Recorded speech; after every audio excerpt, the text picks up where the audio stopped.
Hey everybody, welcome back to the Crochet Crowd as well as my friends over at Joann.com. Today is week number 1 of the mystery. Today I'm going to kick you off.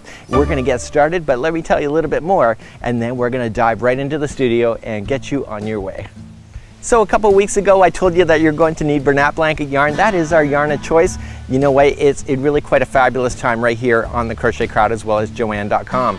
Don't forget that we have an events page and you can share your work in progress or any questions that you may have. I'm going to be snooping around there. You got people from Joann there, but you also have stitchers just like you also participating, and our knitter friends are also using the same page so you can see what they're up to at the very same time.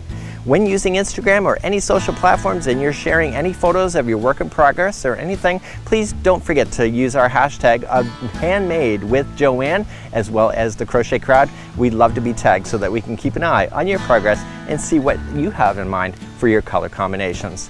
Without further ado, let me tell you a little bit more about what's going to happen in today's tutorial, and then I'm going to kick you off and we're going to head on to the studio and get started. So today is all about getting started. I think you're going to have a great time. So this is going to be kind of like the setup for the rest of the week. So each time you get a different week, there will be a different set of pages to be able to add to your pattern. So maybe grab a little binder and then keep adding those to it. So we're going to do a quick pattern review to make sure that you understand what we're up to.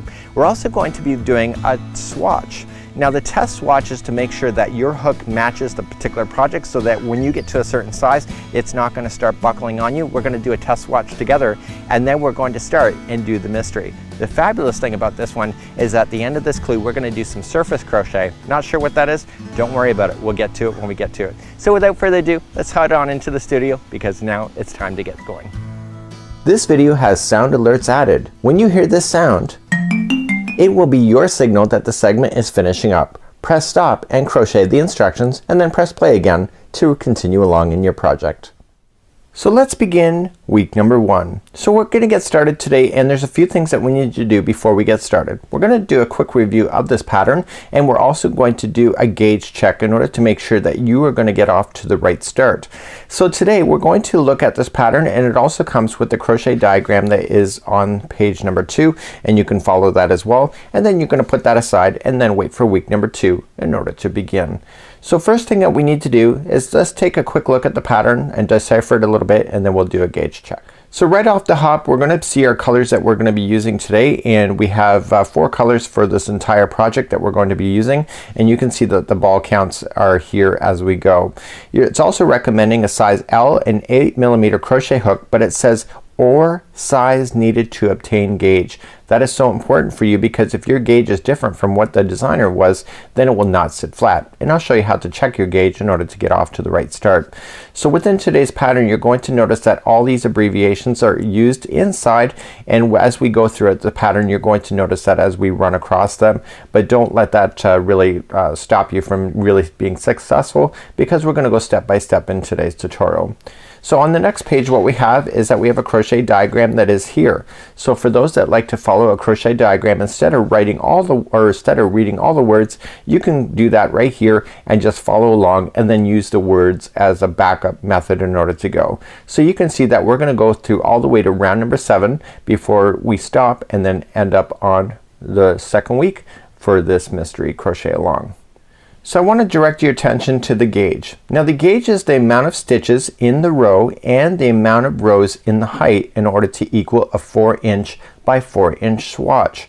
So what we need to do is that we need to do a test swatch in order to determine whether the 8mm size L is right for you or not. And if it doesn't work out to be the 4 inches, then we know that we have to adjust our hook one way or another for changing the size when keeping our yarn in balance with this particular project. So what we're going to do is that I'm going to show you how to make a gauge based on these information here, and then let's get started. So we're not going to waste any yarn, so just grab your Bernat Blanket yarn and then grab the size 8mm size L crochet hook in order to begin. So let's begin working on a gauge swatch, and this is really quite quick and easy. Do not cut this yarn after you're done. We're going to pull it apart and then use it in the project, so it's not like it's wasted yarn. We're going to start off with the slip knot to begin, and it says that the gauge swatch was 7 single crochets by 8 rows. So what we can do for the swatch, because it says 7 single crochets, we're going to chain a total of 8. So 1, 2, 3, 4, 5, 6, 7, and 8. So what we need to do is that we need to go second chain from the hook. So count back 1 and 2. Just turn it around and get the back loop of that chain of that second one over, and just single crochet into that one, and keep single crocheting across your chain in the back loop of the chain as you go. And so when you did the 8 chains, when you went second chain from the hook, this should equal 7 single crochets as you make your way all the way back. So please just single crochet all the way to the other side. It's just gonna take you a moment, and then we're going to then continue up to do the rows in order to measure the gauge. So this is gonna be counted as row number 1 by the time you get to the other side. And I'm there in just a moment. Might as well just keep the camera going, and we're gonna go into that last one and then turn our work. So what we're gonna do is, this is row number 1. So on a spare piece of paper, and you can write on the pattern if you want, just check off that you did row number 1, and I'm gonna do that here off camera. And I'm gonna turn my work and begin the next row. So to begin the next row, chain 1, and then starting right in the first one is that you're going to single crochet in that one plus all of its friends in the row. So just single crochet all the way down, and this will be row number 2. So what I want you to do is that I want you to do a total of 8 rows all together, and then meet me back here in just a moment, and then we'll do an analysis with the tape measure to see how we're doing. So now back, I just was a few moments ago, and then I just completed my swatch. So there's 8 rows of single crochet here, and now I'm gonna take a measurement. I've already done it off camera just to make sure I got it right too, but I've already done a sample off camera as well before even doing this to make sure that my tension was correct. So all you're just gonna do is you're gonna take a tape measure, and you're gonna lay it down, and you can see that it's 4 inches, so that we know that the 7 single crochets across with equals 4 inches, and then we're just gonna measure in the height, and we also see that it's 4 inches, and so that we know that this gauge is right. So what happens if this swatch was too small? So say you were at about just under 3.5 to 3. It means that you're tight, and then all you just need to do is increase your hook size. So maybe even go up to a 10mm size N as in Nancy crochet hook in order to retry again, and then just pull this apart and retry. Now if your sample is way too big, like maybe 4.5 or 5, then what I would do is take your crochet hook and reduce down to a smaller gauge, maybe a 7mm, or in between a J or a K and the L, just like so. So like a 7mm if you need to. So just be relaxed. Remember that your gauge is dependent on your mood swings as well, so it will change, and just make sure that you're relaxed when you're going to work on this particular project. And of course crochet makes you relax as well. So now that we know our tension's good, we're just gonna take this project now, and we're just gonna undo it and then put it back in the ball so we don't waste any more yarn. So let's take a look at the diagram, and let's get started on the first round. So in the beginning I mentioned that there's a diagram on page number 2. Each one of the clues will have a diagram for us to be able to follow, plus you have the written words for confirmation for those that expect it, and then also for those that just are visual, you can follow along with me on camera as well, and then we're gonna get it done. But I'm gonna refer to the diagram element here. It's the easiest way to show what's exactly happening. So let's zoom in on this, and let's take a look at what we're seeing in the diagram, because I think you'll find that quite helpful. So in each one of the clues you're gonna have a diagram that's available to you, and it's basically a roadmap of everything that you need to look at. So regardless if you're left or right handed, we're always going to start, and we're going to go into a counterclockwise as we go around. So we start off in the very middle, just like you see here. So how many chains do you have to start off in the middle? You can just count those out. 1, 2, 3, 4, 5, and 6. If you're not sure, you can go back to the directions at the top, and it says to chain 6. So it's actually kind of a neat idea. This is called a stitch key. Everything that is in this diagram is mentioned here, and of course you can just use your information as far as like if there's something really special, it'll be in the actual clue abbreviations as well. So you're going to notice that this is really quite an easy thing. So even though the stitches appear upside down here, just to visualize it like a record, and as you turn the project it's like a steering wheel, and everything just always stays in the top as you go all the way around. So don't worry about the orientation of these stitches, it never changes. So we're gonna get all the way back back to the beginning just like so, and then we're going to then just continue to work our way up into round number 7. So I'm going to bring you back to this diagram in between each one of the steps to make sure you know what you're doing. But first let's grab our 8mm size L crochet hook, or whatever one that you used for your gauge that you determined, and we're going to start round number 1 together. So let's begin. So let's begin. I'm going to use my vintage white. It looks really amazing with this color. I normally would not do white on a white background, but it's totally worth it. So just bear with me as we get started today. So we're going to start off by chaining 6. It said that in there, but it's also in the diagram. So let's just rotate our hook and pull through as it chains. So 1, 2, 3, 4, 5, and 6, and insert our hook into the beginning chain, and then yarn over and pull through, and you will have an open center piece just like you see here. And this tail here, you're just gonna want to wrap it around like it's part of it in order to get lost within the stitch work. So let's begin round number 1. So in round number 1 we're going to chain 3. So 1, 2, and 3, and this counts as a double crochet, and it's so important that you know that because you don't want to put any extra stitches in at this point. So you want to come back into the center of the ring and you want to double crochet. So keep this straggler down on top of the ring so it gets stuck into position, and double crochet right into the center of the ring. Just like that.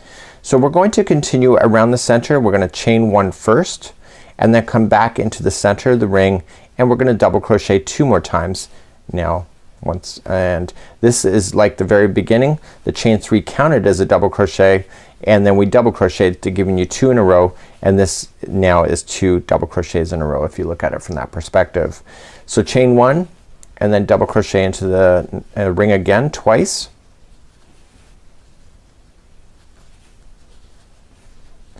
and then chain 1 and then double crochet again twice,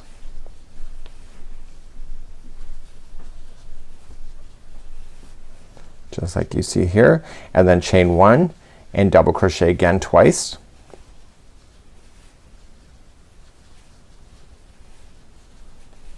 just like you see here, and then chain 1, and you want to double crochet. If you're running out of space again, do a double crochet twice, but if you're running out of space just move the stitches around because you're only playing in the ring, and then chain 1, and then you're gonna want to count the number of 2 double crochets that are together. So we're gonna count these together. So 1, 2, 3, 4, 5, 6, these are the pairs together. We need to get a total of 7, so just shift around this center spot in order to make room, and you want to double crochet again 2 more times, so that'll give you 7 pairs.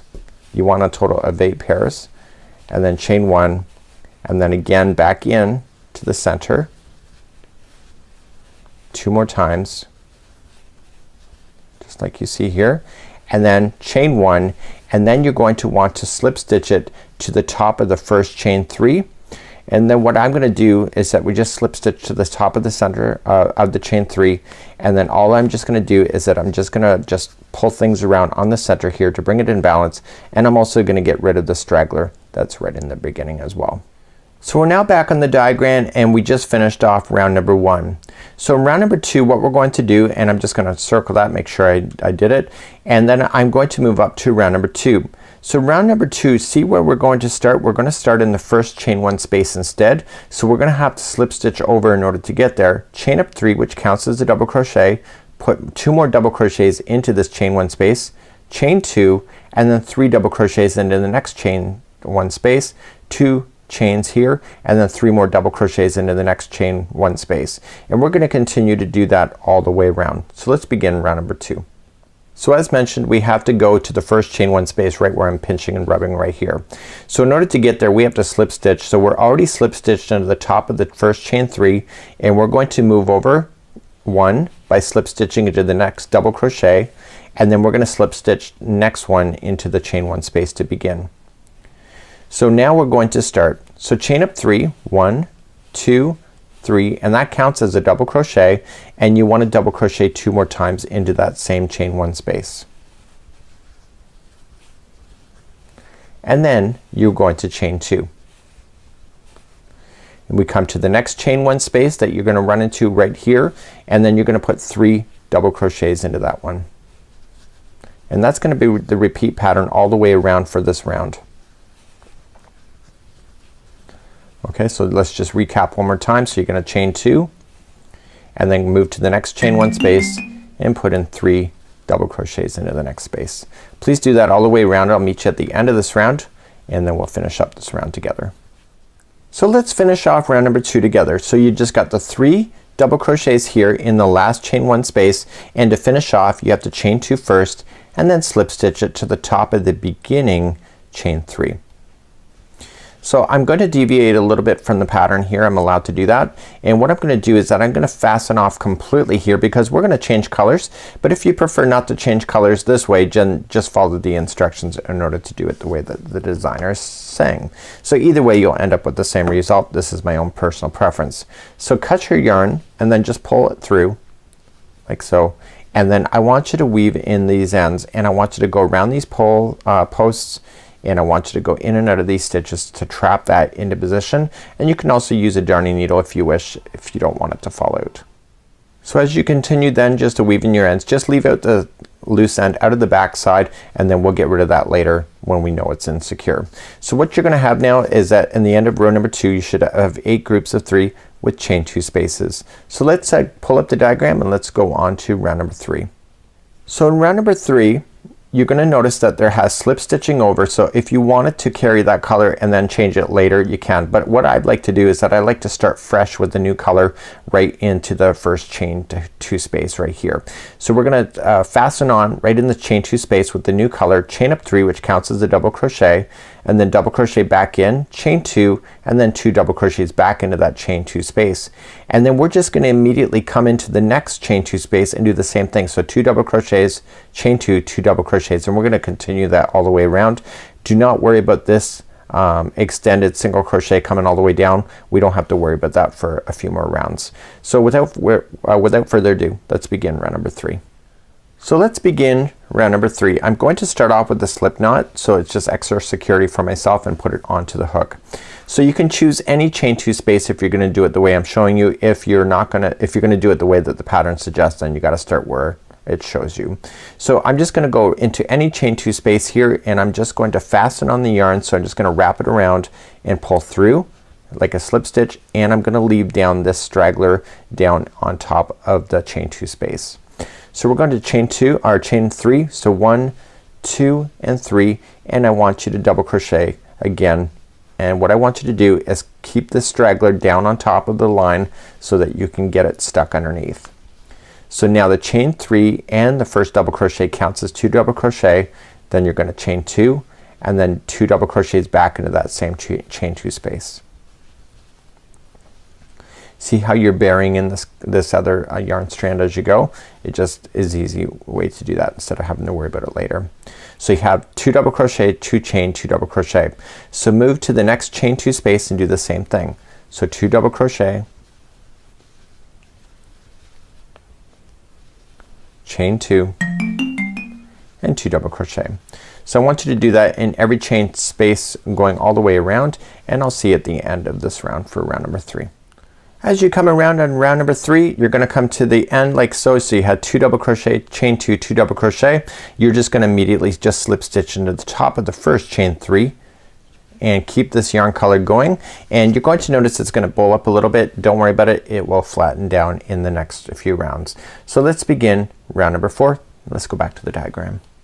So back to the diagram we go. We're going up to round number 4. So right now we're just at the top of the first chain 3, so we're gonna have to slip stitch our way to the chain 2 space here, and then we're going to put in 3 chains here, which counts as a double crochet, and then we're gonna double crochet 1, 2, 3, 4, 5, and 6.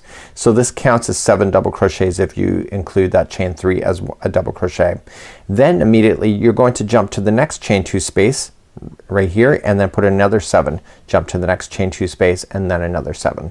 Let's do that for round number 4.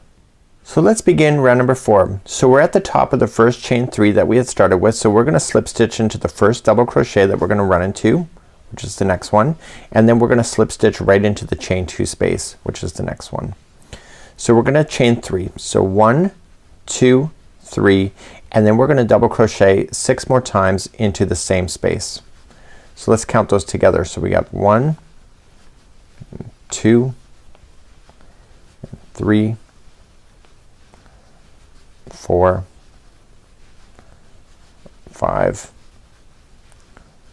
6, and that's what we have. So the chain 3 is to start. It counts as 1. So let's count those. So 1, 2, 3, 4, 5, 6, 7. So you had 1 chain 3 and 6 double crochets, which gives you a total of 7. So then once you get that 7 done, you come to the next chain 2 space right here and you just put in another 7 double crochets. So 1, 2, 3, 4, 5, 6, and 7. Please do that same thing going all the way around for all the chain 2 spaces that you'll run into. So as we finish up round number 4, you got your last 7 in here and we're just going to join to the top of the first chain 3 that you had started with over here. So what we're gonna do is that we're gonna fasten off this yarn now and just stop it here from going any further. And what we're going to do is we're gonna bring back our cream color that we used in the center and we're going to continue then on to round number 5. But before we begin, just weave in your ends here and then we're going to begin on the diagram for round number 5 to see what we're up to for that. So in round number 5 we're going to start off with the new yarn here and we're going to start off with the cream color that we have right in the very beginning, and all we're just going to do is that we're going to start off in the first chain 3 and put in a single crochet. So chain up 1, single crochet in, and then single crochet in each one of the double crochets across, and then this one that is extending down, this is called an a long single crochet that you see here. And what we're going to do is that we're going to come all the way down and we're going to come into this around here and just put it together, and then we continue to single crochet and then the next one we come down in between. So let's begin round number 5 using a fresh color. So let's begin doing round number 5. So we're going to start off with a slip knot if you would like to do it my way, and then what we're gonna have is that you can choose any one of the 7 double crochets rounds that you go. Just make sure it's the first one of any one of the 7. So it can be there as long as it's the first one, and we're going to just go into the first one and attach it with a slip stitch. And I want you to lay down the straggler down on top of the row as you go. So we're gonna chain up 1 first, and then coming back into the same one I want you to single crochet into that first single crochet or double crochet that we had, and then we're just gonna single crochet into each one of the double crochets that we go across. Sorry about that. And we're just gonna continue along. I'm not really counting, I'm just actually looking for all the stitch work as I go. And if you are counting, there's only 7 stitches here. And you come into the last one and then you're about to jump. But you can't jump yet. You need to do that long single crochet. So what we have to do is that instead of just going into a gapping space, we're gonna jump down 2. So go not into this space but into this one here and just go around it. See, I'm just going right in. Do you see that? So just right into the space, grab it from behind and pull through, and then just give it some extra yarn like so, and then just finish it off like that. Okay, so it's a long single crochet. So then start in the first double crochet that you come into and keep on going. So just single crochet all the way until you get to the next one, like the next one that you're gonna run into. And I'll show that to you one more time. Okay, so we're about to jump to the next one, but we got to do that long single crochet. So just looking at the space, so 1 and 2, just jump down, come from and pull it from behind, give it a little bit of slack, and then finish it off, and then continue. So please do that all the way around for round number 5. So as you come all the way back around in round number 5, you're coming into the last double crochet, but you know what? You still have to do your extended or your long single crochet down. So just come on down and finish that up, and then you're going to slip stitch it to the beginning single crochet to finish off with. And then what we're doing is with this particular color we are done, and then we're going to move on to the next color for round number 6, and we'll bring back the diagram. So cut this off, weave in your ends, and let's start on number 6 together. So before we begin any further, you're going to have a question, and I know you are because I have the same question. So you're going to notice that this white looks like it's raised up. It is raised up.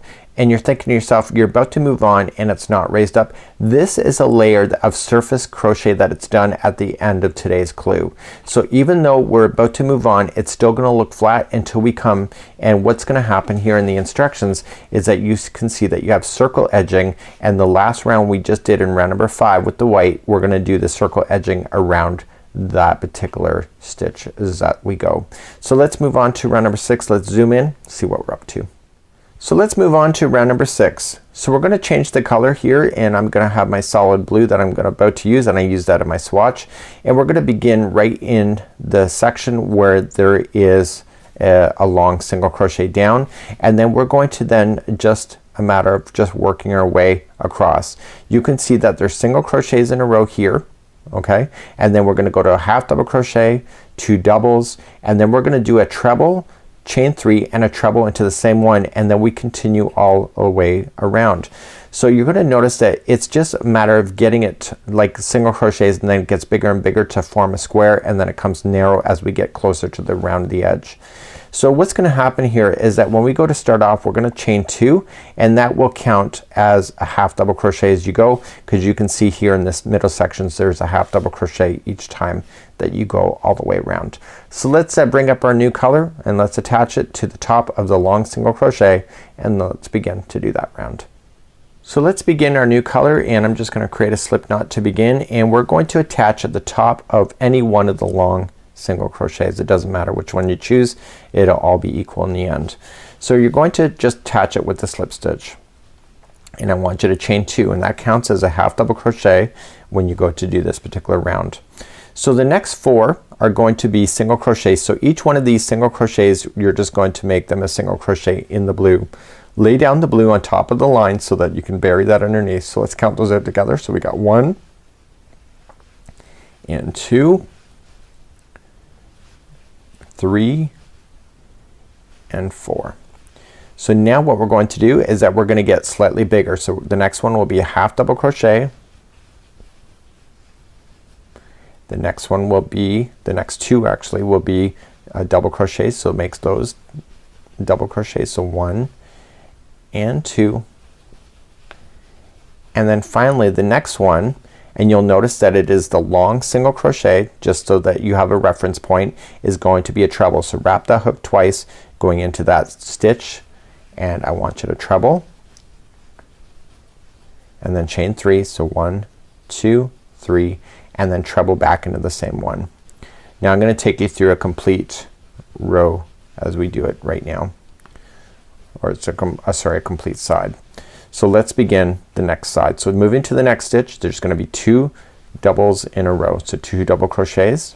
So 1 and 2. The next one will be a half double crochet, and then the next 4 will be single crochets. So 1, 2, 3 and 4, and you'll notice that the next one is an a long single crochet. So we're gonna half double crochet there. Why do you think that we're half double crocheting in the middle of a side? That's because these are sunk in a little bit, right? So it's making up for the space for that. So next, the next 4 are going to be singles. So 1, 2, 3 and 4. So your 4 single crochets have now been put in. The next one is gonna be a half double by itself. The next 2 will be a double crochet each, and then the next one is going to be in the long single crochet. You see it here. So this one is going to be a treble, chain 3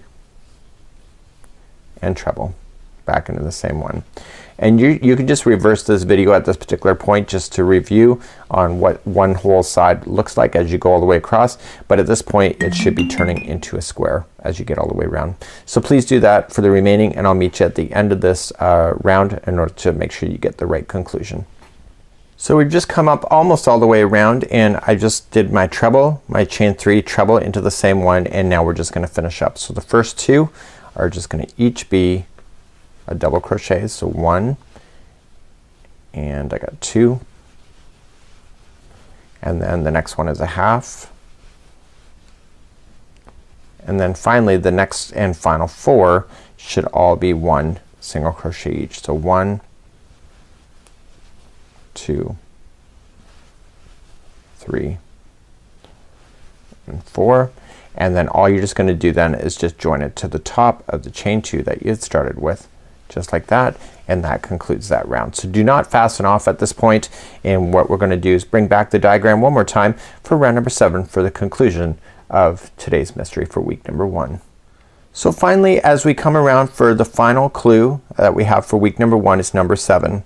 So we're gonna just start up right where we are, and we're gonna chain up 1 and 1 single crochet into each one of the stitches, and then in the corners of the chain 3s you're gonna be 2 single crochets, chain 2, 2 single crochets, and then just single crochet along all stitches until you get to the next chain 3 space. So 2 single crochets, chain 2, and 2 single crochets. So we're gonna do this for round number 7. We're not quite done though. We still have the circle edging that will need to be done after this round. So let's begin round number 7. You're gonna chain up 1, and right where you are, just right where you did the join, you're just gonna do a single crochet in, and then you're just gonna do 1 single crochet in each stitch going all the way to the corner. So you've been pretty conscious of your counting as you go, so I don't think you really need to count it. You can just trust in yourself. If you want to, you can. If you like to count it, just count it on the diagram, and you're gonna go right to the first chain 3 space. So the chain 3 space is gonna be 2 single crochets, and then chain 2, and then 2 single crochets into the same space. That allows you to turn that corner nicely, and then just turn your work, and then just work your way down the side of just 1 single crochet in each until you get to the next chain 3 space, and then that's single crochet twice, 2 chains, and 2 single crochets. So please do that concept all the way around. I'll see you at the end of this round. So I'm coming up all the way back around. I want to make sure, and you should need to make sure as well, that you don't add in any extra stitches. Normally when you chain up 1 and you single crochet, sometimes it looks like that there's 2 stitches left, but there's actually only 1, and you want to make sure you go into the last one here and then join it. So it looks like this is part of an empty stitch, but it's not. If you look carefully, this stitch here already has something. So you're just going to join it to the top of the first single crochet, and then you're gonna fasten off this yarn, and you're gonna weave in your ends, and then that's it for the growth of this particular project for the right now. But what we're gonna do is that we're gonna do some surface crochet first, and then we're gonna do that, and then we're gonna leave you then for week number 2 as we continue our mystery. So just weave in your ends and just leave it aside, and then we're gonna just do some surface crochet using the original white that we had started with. Let's come right back, and I'll show you how to do that. So let's do some surface overlay. So what we're gonna do is leave an extra long tail, and I want you to come back to round number 5. So round number 5 is when we did the single crochets pretty much all the way around with this extended drop down as you see. What we're gonna do is that we're gonna play within the post. So let me just grab a pencil here. So we're just gonna go around the post on round number 5 in order to pop it through one side and the other in order to make it work.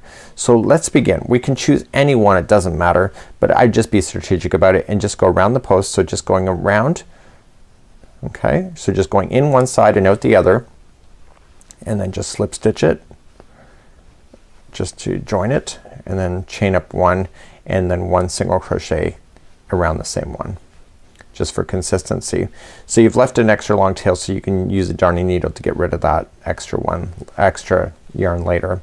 So you're just gonna move around, and then you're just gonna come to the very next stitch that's available to you, and then you're just going to just go around the post itself.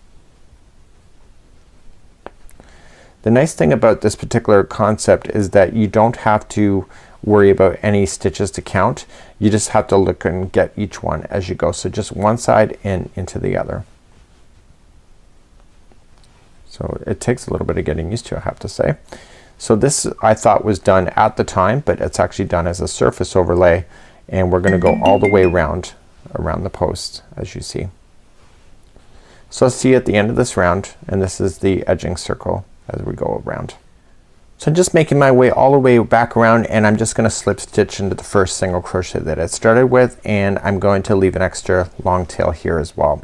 So what I want to do is that I want to use my darning needle and hide that in so that it brings balance to this whole thing, and you will just pull everything nice and tight, and we're going to use a darning needle and then hide things out. So let me just show you what it looks like from a distance. So here's what it looks like from a distance. I really thought, I was wondering if I was gonna have a buckle problem, but once you just work your way through the stitch work, you'll notice that it sits nice and flat for you. So what I'm gonna do is that I want to get rid of my tail ends for this white yarn that we have. So I left an extra long tail for myself, and all I'm just going to do is that I'm going to feed it through a darning needle, and I want to drag that yarn to the back side of the project. So just dive in through the white section, right down through it and right to the back, and pull through. Okay, and when I pull through I want to make sure it looks good on the front, and I want to weave it into this white section 3 times. So just go back and forth in the white. Don't go to the front side of the project. So if you see the needle jumping to the front side, you know you're too deep. So just keep it to the side and just go 1, and then just go back in the other direction for 2, and go back in the other direction for 3. And I want to do that especially on these ones here, because there's no other place really to hide them. You don't want them popping out the front because it's just surface overlay, so there's nothing real else to grab onto it because it's surface. So all you're just gonna do then is you take the one that you had started with, again same concept, just feed it onto the darning needle, dive it into the project right to the back side, and again what are you gonna do? You're just gonna go and stay on the white section. So I have extra tails that I need to deal with. So at the end of today's project what you're gonna want to do is deal with all your tails and get them done over with, so that when you come back for week number 2 that you're all fresh and ready to go. So this will be the second time I'm diving in, and then go back a 3rd time. So 3rd time's a charm. It doesn't fall out on you then, and then you're good to go. So you can cut that right down. So as long as your tails are all woven in and they're not gonna fall out on you, see how I've been going right up over top, just give them a little tug as you go, and then you can just safely just come back. Because I know I trust myself, I can just safely just cut them all now, and you can cut as you go if you wish. Just turn it and make sure you don't miss any, and then I might as well do the last one over here, and then it's good to go then for Mystery Clue week 2. So do you think you know what this Afghan's gonna look like now? Not so sure, are ya? So you have to join me next week as we continue our mystery. You did some surface crochet today. Proud of you. We're gonna be doing it again next week, but just don't tell anybody I told you that. So we're gonna see you next week. We'll continue the mystery. We'll see you on the events page. Please post your work in progress here on Joanne as well as the Crochet Crowd, and we want to see your creativity. Don't forget our hashtags of Handmade with Joanne as well as the Crochet Crowd. We'll see you next week, and happy hooking. Bye.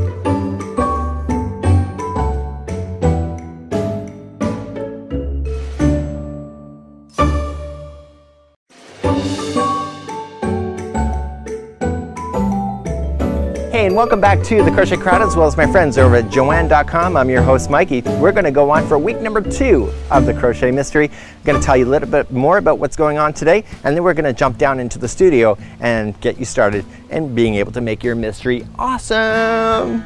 So this is week number 2. For those on the Facebook events page with Joanne as well as the Crochet Crowd, you know you're ready. You just check out the link and the more information of today's video, and you'll find the next set of clues in order to continue, and then you can crochet along with me to be able to follow along. So in today's particular project, it is amazing. We are going to take what we think is a square and potentially make it into a diamond shape. So when we think it's like this, maybe it's like that. I don't know. You'll have to stay tuned. So today we're going to get started even more. We're doing a technique I've never done before other than today's tutorial where I had to do it and learn it for the very first time. We're then going to polish it off and make it into a beautiful square, and then do some surface crochet again once we're getting near to the end. So without further ado, let's move on to week number 2. Let's head on into the studio and let's get started right now. This video has sound alerts added. When you hear this sound, it will be your signal that the segment is finishing up. Press stop and crochet the instructions, and then press play again to continue along in your project. So let's begin week number 2, and in week number 2 we're now going to take our centerpiece and we are going to tilt it. So we've been thinking that it's going to be looking like this in the Afghan, but is it? Maybe it's going to be into a diamond shape just like so. You don't know. You'll have to stay tuned for the weeks ahead. So what we're going to do here in this clue is that we are going to then start making this section that you see out here, plus we're going to then go all the way around in order to bring it into balance as we go. So we have a diagram like before. We have the written instructions so that you can follow. So our goal then is to do each one of the 4 sides. You'll have to do it separately and then we'll be completing that. So let's take a look at the diagram itself. So here's what the diagram looks like. The middle section is grayed out because that's from week number 1. But we're now going to move on to week number 2. So we're going to choose any one of the 4 sides. You have to do the same thing for each one of the sides, and you're just going to work your way back and forth, and you're just going to bring the last 2 stitches together when you go to do that in order to form a triangle. So it gets quicker and quicker the more out that you get. And then what we're going to do then is that we're going to do the borders as we go all the way around once all 4 sides are done. So I'm going to quickly review with you on how you do one of these sides, and then you're going to do the other 3 on your own, and then I'll show you how to do the 2 rounds for the borders after that.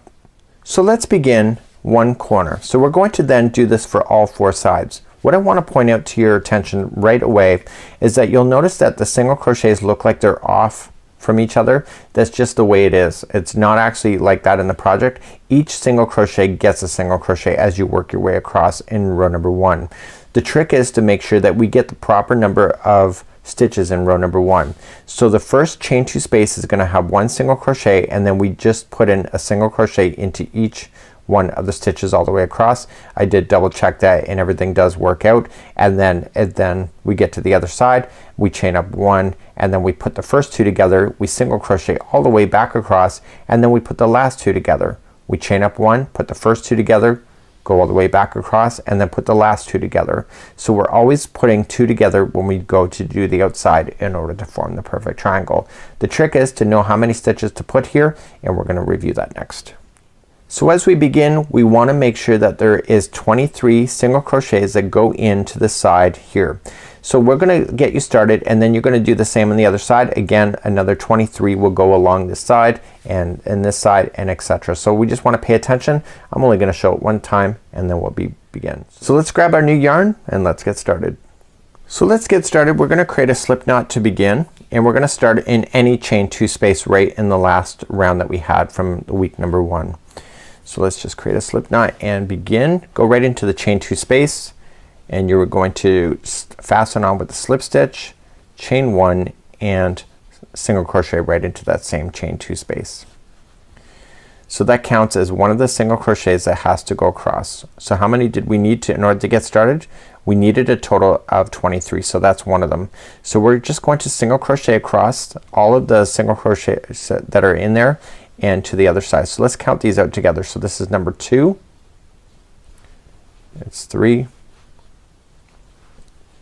4, that's 5,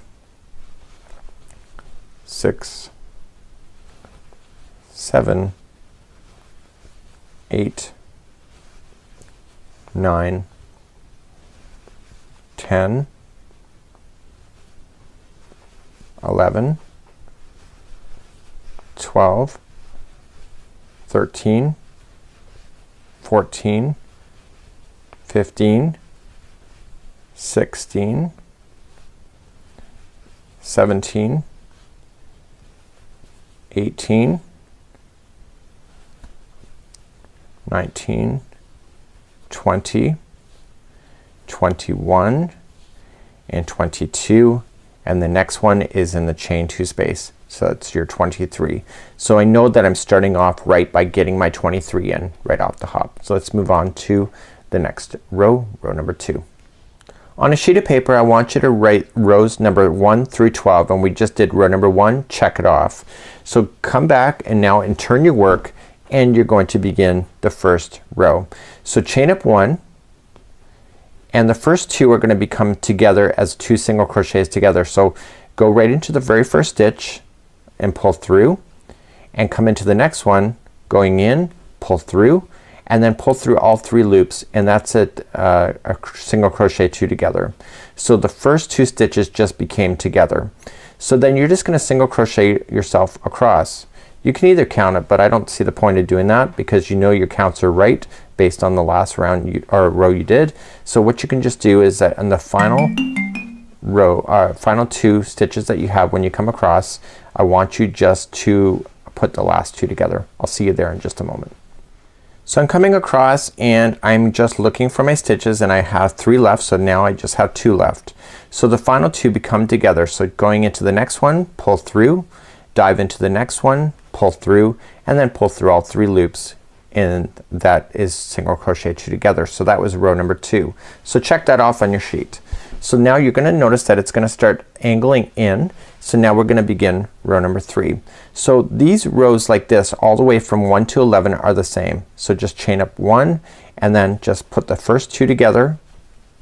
Okay, so just making sure you put them together, pull through all 3 loops, and then just single crochet across. And you'll notice that this will get quicker and quicker because you got less stitches to worry about. So you're eliminating 2 stitches every time you do a pass. So what I want you to do is this concept all the way to row number 11, and then row number 3 I'll meet you, or row number 12 I'll meet you back there, and then we're going to show you how to put 3 together as the conclusion of one of these sides, and then you're gonna do the other 3 on your own. So as you come to the other side, the last 2 stitches come together, so just put them together, and then that was row number 3. So check that off on your sheet, turn your work, and then continue along. If you don't want to check off anything on your sheet, all you can just do is that when you get to the very final, there's gonna be 3 stitches left at the very point, and then you know you're done as well. But I would probably just check it off, make sure that you're getting the work done so that it's equal on all 4 sides. So I'll see you at the end of row number 11.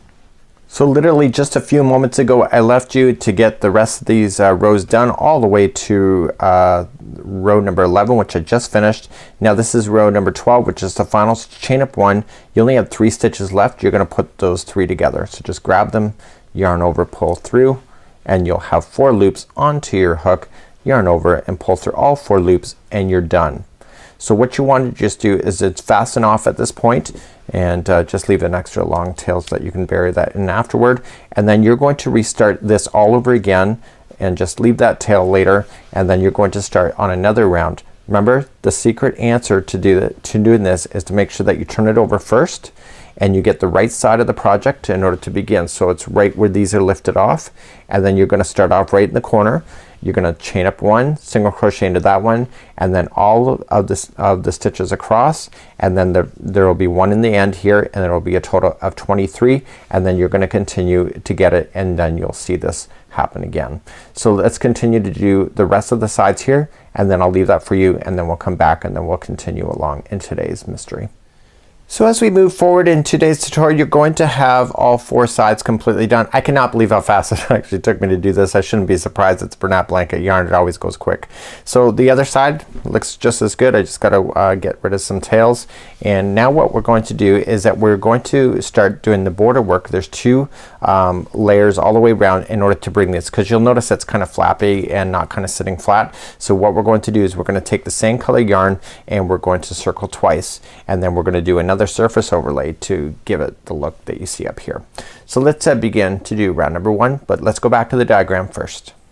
So here we're gonna start the diagram again, and we're going to start off in one corner. So you can choose any one of the corners that you have, just commit to one, and then you're going to notice that you're going to chain up 1, and there's going to be 3 single crochets in the very corner, and that's going to happen in each one of the corners as you get all the way around. So what you're seeing here is a single crochet basically is in each one of the rows as you go. So there's going to be a total, remember that there was 12 rows as you went, so there's going to be a total of 12 single crochets evenly along the side of the triangle. So let's count that out. So 1 2 3 4 5 6 7 8 9 10 11 and 12, just like you see here. And then we jump to the next one. 1 2 3 4 5 6 7 8 9 10 11 and 12, and then the corner. So keep an eye on your stitch counts, make sure that they work. Don't add in any extra because you don't know what's beyond today's mystery. So let's begin to do the first round. So let's start off in the corner. You're going to start off with the slip knot just to begin, and just for extra security. And then what you can do is that you really cannot see your stitches with this particular color, but you can feel where those stitches are on the outside. So the goal is to get 12 evenly and then jump to the next one and do 12. So let's start off in the corner, just going right into a corner, attach it with a slip stitch, chain up 1, pull everything nice and tight, and then back into the same section, same space, and you're going to do 3 single crochets. So what I would do when I come back around is that I'm going to lay this down over top of the stitch work and then trap it into position. So I'm gonna move my way down and I want to do a total of 12. So I'm just gonna lay this down right over top of the line and do 12 single crochets. So 1 and keep moving down, 2, 3 and 4, 5, 6, 7, 8, 9, 10,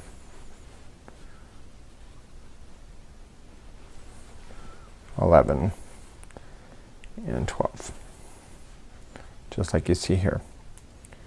Okay, so then you just jump to the next one. So start on the first side here. Okay, and if you have any tails to weave in, just put them in. So 1 and work your way up the other side. 2, 3, that's 4, that's 5, 6, 7, 8,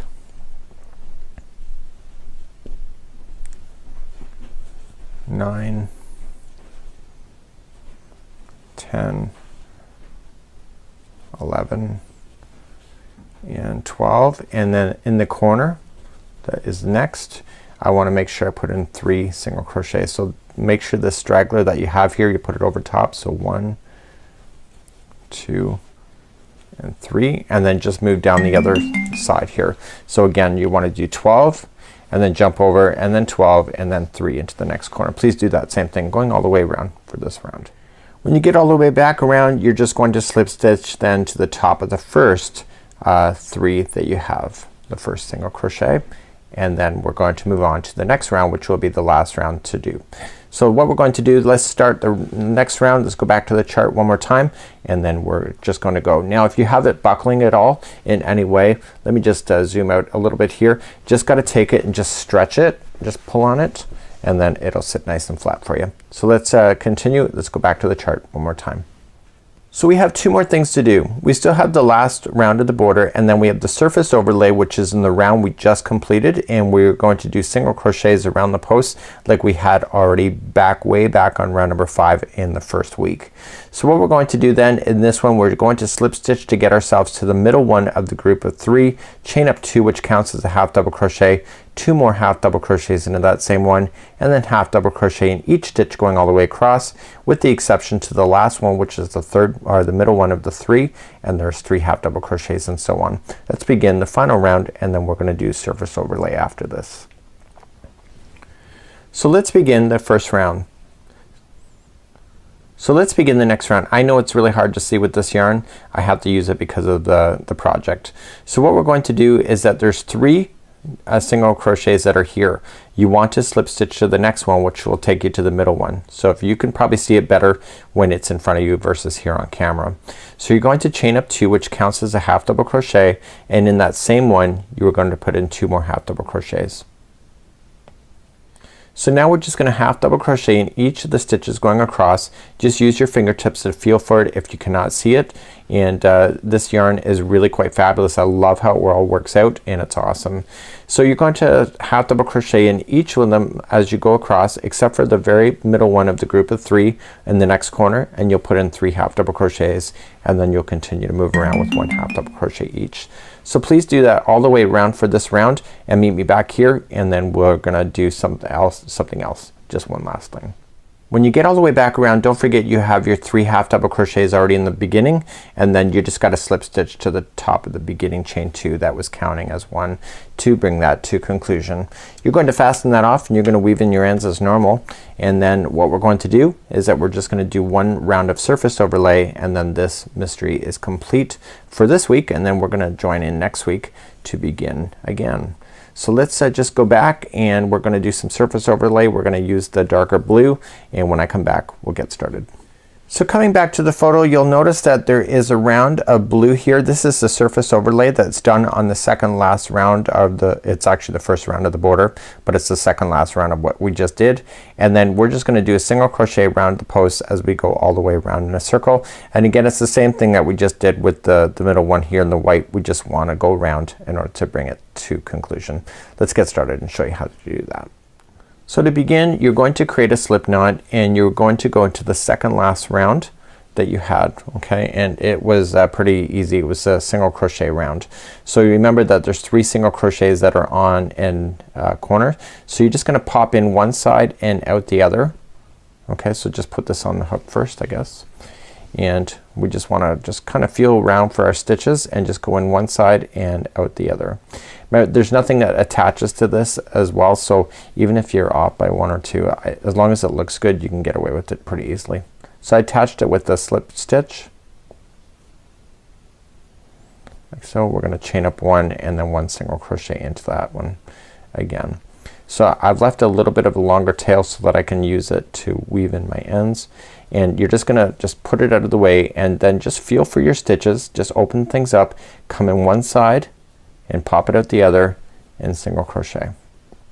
And you're gonna do that with every stitch. You don't have to do anything special on the corners. You just gotta make sure you just put 1 single crochet into each post as you go all the way around on that round. So stick to that round only, and then when I come back we'll have this done, and I'll show you just quickly how to weave in your ends, and then you can just get rid of all your tail ends for this week, and we're gonna move on then later on in the future weeks to come. So get this done. I'll see you back here in just a moment. As you come all the way back around, you'll run out of posts, and then you're just gonna slip stitch to the top of the first single crochet that you started with. You're gonna leave an extra long tail, and let's just zoom out just a little bit for you there. And what we're going to do is just trim it and then just pull through, and we're gonna grab a darning needle and we're gonna hide this in. So we're not gonna hide it in the front side, we're gonna hide it in the back side because you don't want it falling out on the front side at all. So what we're gonna do, just take your strand and put it into the darning needle. I like how it can compress down, and you're gonna dive right head first into the stitch work, keeping in the same color so that you don't see it, and just pull it through, and this will pull it down, and you're gonna turn it over and you're gonna weave it in to the stitch work into the back side. If you see the darning needle at all on the front side, you've dug too deep, so just stick to the fibers towards the outside of this on the back, and you're gonna go back and forth through the fibers at least 3 times. No less. You don't really need more. So this is 2 and going back in. So you have to just go through a different path each time you go back and forth so that it gets trapped into position. This yarn is actually really hiding this this yarn in really nicely, and so you're just going to grab the other one that you had started with, feed it into the darning needle, and you're gonna want to deal with all your tails at this end before moving into your next week of clues, and you're gonna join me then next week to begin to go even further. Myself, I don't know what I'm getting myself into, so I have to wait for my clues at this moment, and then I will see you back here at the beginning of the next set of clues, see what we're gonna get ourselves into. Now if your project is not sitting down flat, mine's a little not sitting down flat right now, I gotta yank on it and just pull on it a little bit to get it to settle down, and I will show you that in just a moment. So this is how you just weave in your ends. So here I am at the end, and all I just want to do is just pull on the outsides just to get it to relax. This triangle section, as much as they're awesome, they do provide a bit of tension to it, so you just want to just pull on it a little bit and to get it to sit out flat, and then you're gonna be good to go. So I'm gonna do a little more off camera, and then we're gonna come back, and as you do more of the afghan as well, it's gonna hold this down from wanting to fold forward as well, because we're obviously just in the center of your afghan. So just stretch it out a little bit and don't worry about it too much, because you have a lot more to get done as we move along in the clues. So meet me back here next week and we'll get started. Don't forget to post your work in progress photos on our events page, and be sure to use our hashtags of Handmade with Joanne as well as the Crochet Crowd. We want to see your work. We want to be able to help you if we can, and we're going to continue our mystery right here next week at the same time. Have a great week. We'll see you, and happy hooking. Bye-bye.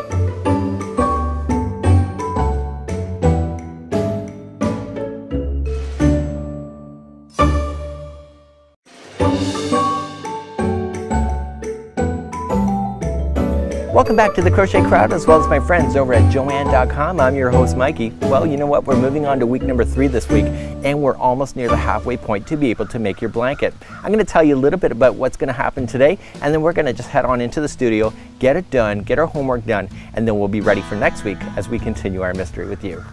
So if you've been following us over on the Facebook events pages, you know that people are ready and dying to go. In the more information of today's video, you'll find the direct link again to continue your clues. Just simply print it out or download a copy and save it to your device or your computer. So today what we're going to do is that we're going to make our afghan slightly bigger, but it's not really conventional. And again, I've never done anything like this before. So I think it's pretty exciting how we're going to be able to grow this out. I have to tell you, this particular video is the one video that sets your whole blanket off beautifully. I think you're really going to enjoy what it's going to look like at the end of the video. But of course, you know what? The creativity is up to you. Your colors that you chose are going to be really directly related. So in today's particular video, what we're going to do is that we're going to grow out all 4 sides, but not at the same time. That would be too easy. And then we're going to fill them in with miter squares in order to give it that that most amazing look ever. So without further ado, let's head on into the studio and let's get you started and get you halfway to your blanket. This video has sound alerts added. When you hear this sound, it will be your signal that the segment is finishing up. Press stop and crochet the instructions, and then press play again to continue along in your project. And welcome back to week number 3. We're now inside and we're ready to go. So what we're going to be doing today is we're going to take these instructions here. Now there's a lot of words here and you can obviously cross-reference those, but the page number 2 of week number 3 is fabulous. Lots of information here. We can see where we are here in the project. That's grayed out. We can see here by the designer what we're going to be accomplishing today, and we're going to be growing out the afghan in all 4 directions. So without further ado, let me take you to the sample, and then we're going to come back here and then we'll review this chart even more detail. So last week I left you with the center square, and so we've done week number 1 and 2, and now this is week number 3. So what I've done here in advance is that I've done 3 of the sides here because you're going to grow each one of the sides out. So this one has nothing here, and what we're going to do is we're going to build it out straight out, and then we're going to create a corner piece. So here's what it looks like on the other side. So we've just grown it straight out here, and then we created this corner piece just like so. That's part of the project. So it's not an add-on in the sense that you have to sew it on. It's all part of it. So what we're going to be doing today is that we're going to be growing all 4 sides. Now I've just done the 3 sides. I cannot believe how little time it took me to do that, and then I was pretty excited, and then I was kind of concerned about this here being very complicated. Honey, you can do it. Anybody can do it. This is awesome. So let me take you back to the diagram and let's show you what you're going to be getting involved in today. So what we have here is that we have the stitch key. The stitch key is much bigger now because we're adding more and more stitches, as you can see, and there's some stitches here that you see in the stitch key that are not existing yet. It'll be coming up in the future, so you can kind of get a glance on some of the project work that we've done so far as like what is to be expected. So what we're going to be doing is that we can see the grayed out area. This is what is already done, and we're going to build on. So it's showing you what one complete side looks like. This is not a small version in the sense that it's cut down. This, when you count the amount of clusters, will match the project, and there's a total of 13 of those, and then there's 14 and then 13 once again. I have to give you some advice. Make sure that you're honoring those counts as you're going all the way across, so make sure you double check as well. And then what we're going to do is that we're going to build up 1, 2, 3 and the 4th, and then that's it. and then you'll come back to the next side and then build it straight out. I want to show you something here in the corner that I noticed that I think you're gonna be fabulous about.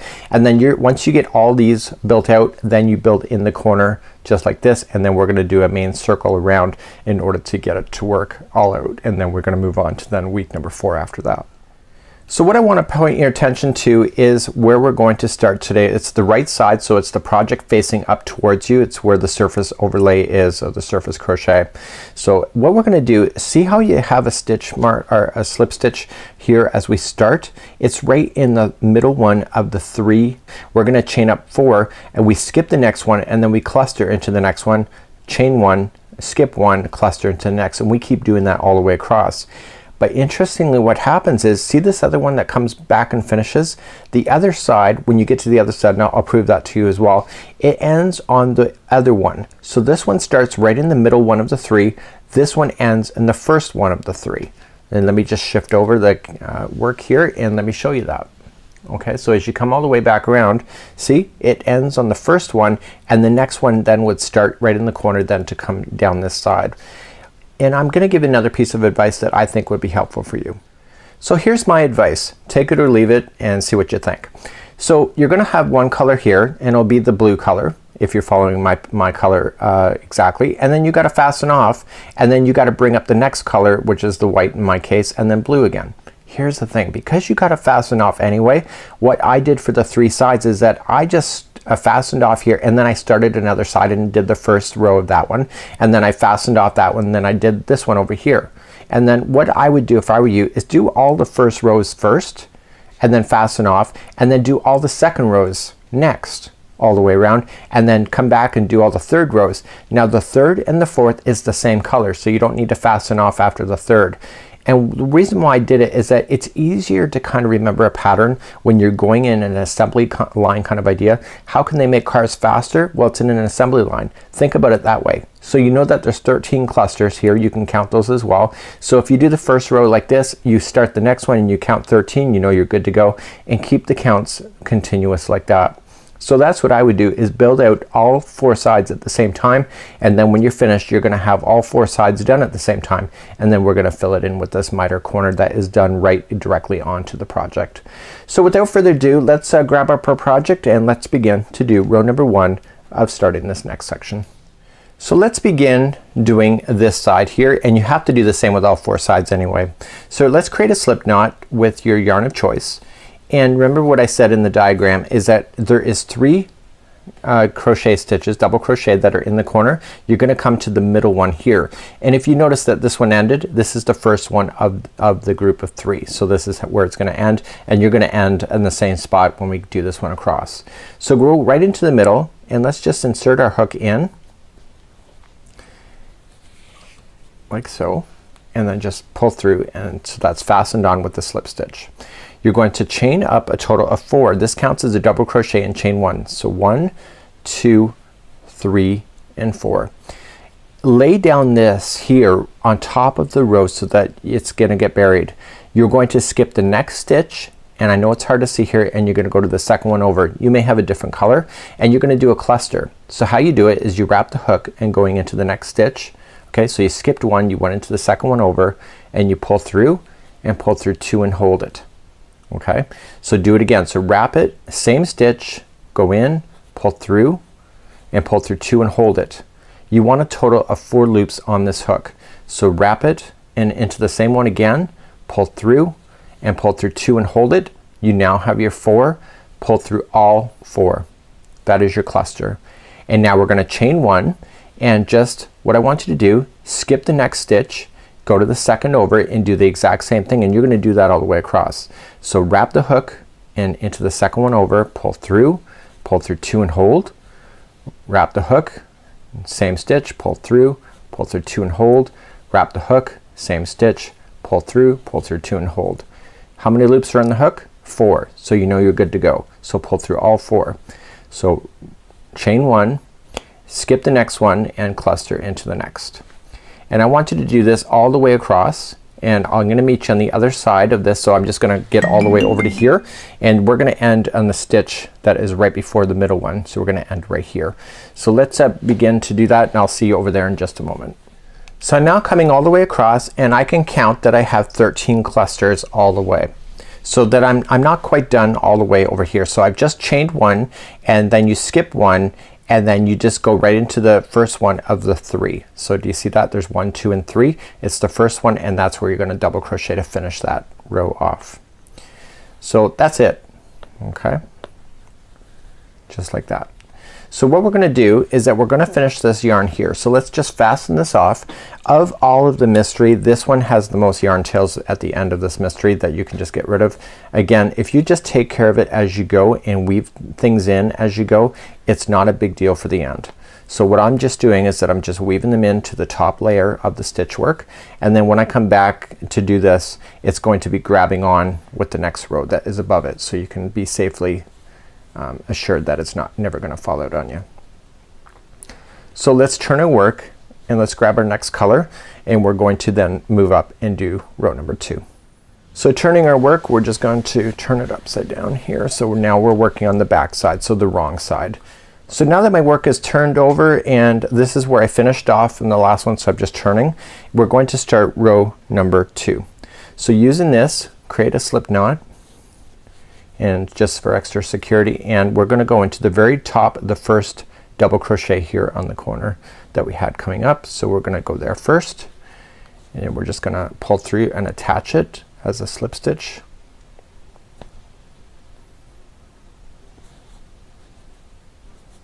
Okay, got it. And I'm gonna lay down this straggler down on top of the line so I can bury that in as I go too. So we're going to chain a total of 3. So 1, 2, 3, and that counts as a double crochet, and the first cluster is going to be in between here. So this is a crochet double crochet, this is a cluster, and you're gonna cluster right into the space itself, so you don't have to worry about counting chains or anything like that. You just have to go into the space just like you see it, and we're clustering like I've shown you before, and then you pull through everything and then chain 1, and then you're going to jump to the next space in between the next 2 clusters, and you're going to cluster again. So you're gonna do that all the way across, and why don't you do that and then meet me at the end of this row, and I'll show you how to finish this row, and then we're gonna bring back our blue once again. So make sure you chain 1 in between each of the clusters. So I'm coming up to close to the end. There's a total of 13 clusters, and so far there should be 14. There needs to be a cluster in between the last chain that you had here in the first cluster. So I've already done a chain 1 after that, and now it's the final cluster in. So we're just gonna cluster right into that space, and then you don't chain 1 after this cluster, you just immediately just count up to the 3rd chain. So 1, 2, and 3, and double cluster there, sorry, a double crochet there, and then that's it. So you're gonna fasten off this white or whatever color you're using, and then you're gonna bury that loose end in, and then we're gonna turn our work and then start on this one here again on the other side, and then we're going to then bring back blue for the final time, and we have 2 rows to do with blue. So I'll be right back. So I've already turned my project, and this is where I finished the white, and I have it already woven in already, and we're gonna bring back the blue once again. We're gonna do a slip stitch then to the first double crochet that you had. So just go right in there. It's nice yarn that you don't have to necessarily get it perfect in order to get it looking good. So just attach it with a slip stitch and then chain up a total of 4 again, just like you did down here. So 1, 2, 3, and 4, and lay down this on top of the line as well, and you're going to come, this is a cluster and this is a cluster, you're gonna come right in between here. So it's not like before where we did 1 in between. You just jump over the first cluster and go in between, and we're gonna cluster again, and we're gonna work our way down the whole row with clusters all over again. So you just get it in there, chain 1, and then cluster into the next one. So it's the next space, and you keep doing that all the way down. So I'll see you at the end of this row, and then we're not gonna fasten off, so please don't do that, and then we're gonna turn our work and finalize this section. So I'm on row 3 coming all the way back across. I just gotta chain 1 before I do my final cluster into the space that's in between the last 2 clusters. And then I pull through everything, chain 1, and we want to put in a double crochet right into this turning chain right here. So that balances out. So how many clusters are you supposed to have at the end of this one here? The answer is 13, so it's identical to what you already done below. So I'm just gonna do a quick count. So 1, 2, 3, 4, 5, 6, 7, 8, 9, 10, 11, 12 and 13. So now we're going to continue now to move forward and turn our work and continue once again. So I've now turned my work. We're ready for row number 4. So row number 4, we're gonna chain up 1 and we're gonna put a single crochet in the top of the first double crochet, and then we're going to then move up here. So this is a space in between the clusters, so we're gonna put 1 there, and then we put 1 on the top of the cluster, and then 1 in the spaces between the clusters, and then 1 in the top of the next cluster. Do you get it? It's pretty easy, right? So 1 in the space between the clusters, and then 1 in the top of the clusters. Meet me at the end of this row. We'll finalize that off together. So as you come up all the way across, I have the top of the cluster here, and don't forget there's a space between the last one here that you have to do a single crochet, and then into the 3rd chain up. So just 3rd chain right in, and then that's it. So you're now going to fasten this off and weave in your ends, and you need to do this for all 4 sides in order to continue, and you're gonna be left with these corner pockets that are left empty, and we're gonna be filling that in, and we're gonna be talking about that. So weave in all your ends before you get to that point, and I would do all 4 sides like this before doing the miter in order to do just to kind of keep yourself balanced. And I found once I did the miter for a second time it was a lot faster. So it's one of those things, you treat it like an assembly line, you can really speed yourself up. So just weaving in your ends. Let's move on then to the corner and we'll talk about that next. So we're back to the diagram now, and you're gonna have all 4 sides grown out, and you're gonna be left with these empty spots here in the outside, and we're going to fill that in with the miter. So what we're going to do with the right side facing up, so the good side facing up, so look for the surface crochet in clues number 1 and 2, and you'll see that it's out there. You'll see it's on the top, and you're going to join here, and we have to equally space 9 single crochets along this side here, and we'll cover that. 1 will be into the same spot as where you started the 1, so 1 right into there, and then 9 up the other side just like this. So we're gonna be using the blue for that, and then we're gonna come back, and then we're gonna do 3 single crochet together as we come back, and then we come back to the other side, and then we're gonna drop this color and then make 2 passes with white, and then we're gonna drop that color and 2 passes with blue, and then white, and then blue again as we go. So I'm gonna show you that on the example so that you understand what you're getting yourself into. So here's what it's gonna look like. We have the whole pocket is missing, so it'll pretend this is not here. So we're gonna pick it up and we're gonna collect 9 stitches here. We're just gonna single crochet in the 9 spaces. We're gonna get the 1 right in the corner and then go up 9, and then we're gonna come back with the blue.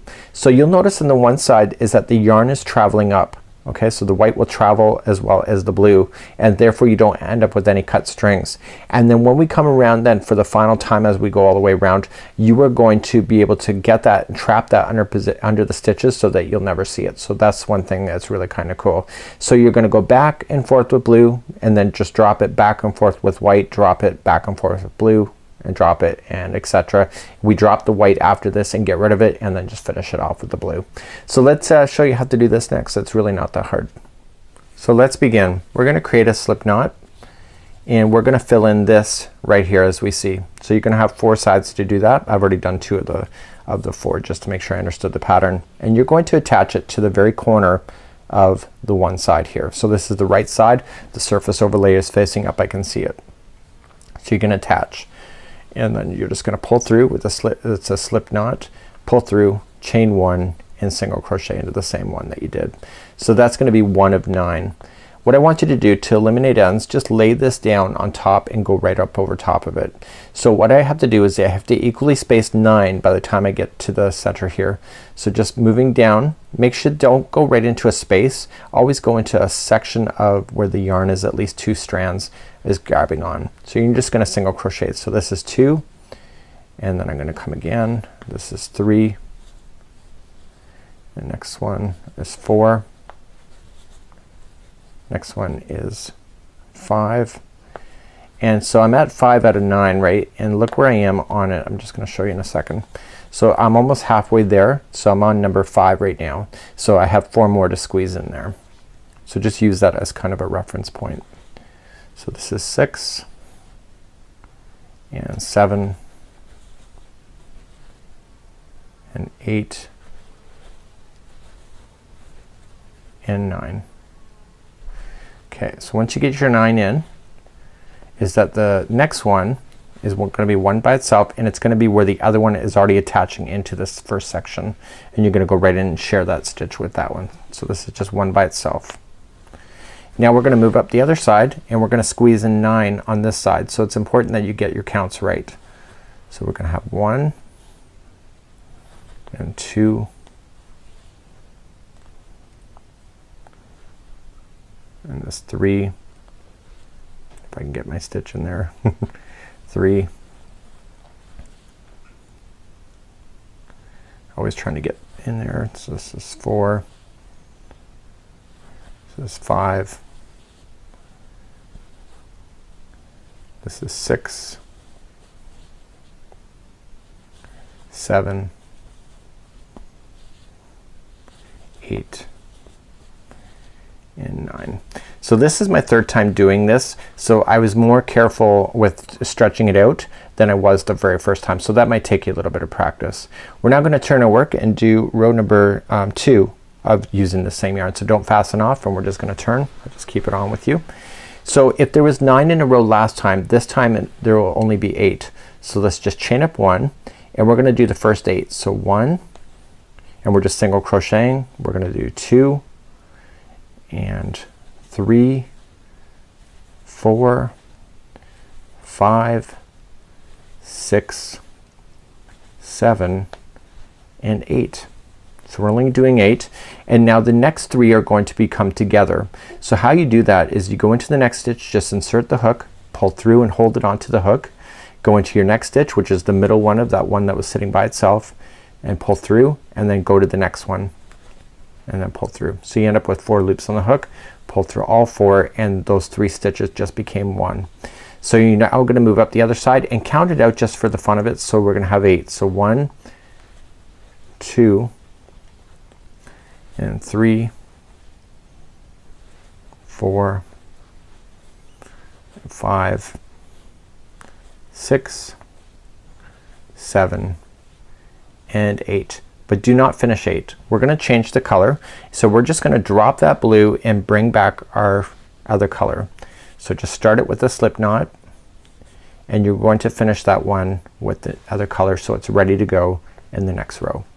So we're going to start row number 3, and let's begin to do that. So you're just going to turn your work, and the straggler of that white, lay it down on top of the line. Let the blue just sit off to its side by itself. You don't need to worry about it.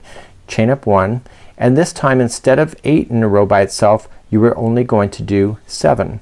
So starting in the first one, so let's count out those together. So 1, leaving that straggler down on the top, we'll get lost. Well, 2, 3, that's 4, 5, 6, and 7. And now the next 3 are going to become together. So add those 3 together. So into the next one, pull through, next one, pull through, next one, pull through. You got 4 loops on the hook, pull through all 4. Okay, and now it's going to be 7 up the other side. So 1, 2, 3, 4, 5, 6, and 7. See that? So let's turn our work and let's do the other side. So chain up 1, and now there's only going to be 6 in a row this time. So you're eliminating out stitches, right? So 1, 2, 3, 4, 5, and 6. And now the next 3 are going to become together. So in, pull through, in, pull through, in, pull through. 4 loops again on the hook, pull through those, and now the 6 are going to come up the other side. So 1, 2, 3, 4, 5, and 6. Okay, so you don't finish the 6. Let this white just drop, and what we're going to do is that we want to bring back that blue. So just let it just be firm, but not forcing the project. Just bring up the blue and finish it with the blue like I just showed you. So it's snug, but it's not crazy tight. And let's turn our work and begin. So let that white drop out of the way. So we're gonna chain up 1 using the blue now, and we're going to then do 5 in a row. So we're gonna do 1, 2, 3, 4, and 5, and the next 3 are gonna be coming together. So in, through, in, next one, through, in, next one. So then you got 4 on the hook again, pull through all of them, and then we're gonna do 5 up the other side. So 1, 2, 3, 4, and 5. Okay, so let's turn our work and do the next row. So we just turned our work, we're gonna chain up 1, and this time it's gonna be 4 in a row. So just continue to go. So 1, 2, 3, and 4, and then the next 3 are together, and then we come up the other side for 4 in a row. So 1, 2, 3, and 4, and you cannot finish the 4th. So just grabbing your white back up, just pull it up and finish it. Okay, and drop that blue. Let's turn our work and let's do the next one. So here's the white back again. So chain up 1, 3 is gonna be in this time, so number 3. So 1, 2, and 3, and then the next 3 are together.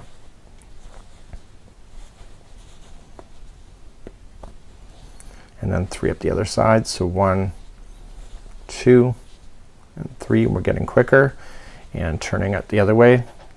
So 1, so this time it's only 2. So 1 and 2. Okay, and the next 3 are together. And then the next 2 are together, or the next 2 are by itself. 1 and 2, and now you're done officially with the white. So just let the white drop, bring up the blue, but before you continue you might as well get rid of this white off now. So just leave it a little bit of an extra long tail and cut that. So as you begin this one here, you're going to just let the white just stay on top of the work and get it trapped in. So chain up 1, and this time it's going to be 1 in a row. So just 1, and then the next 3 are together.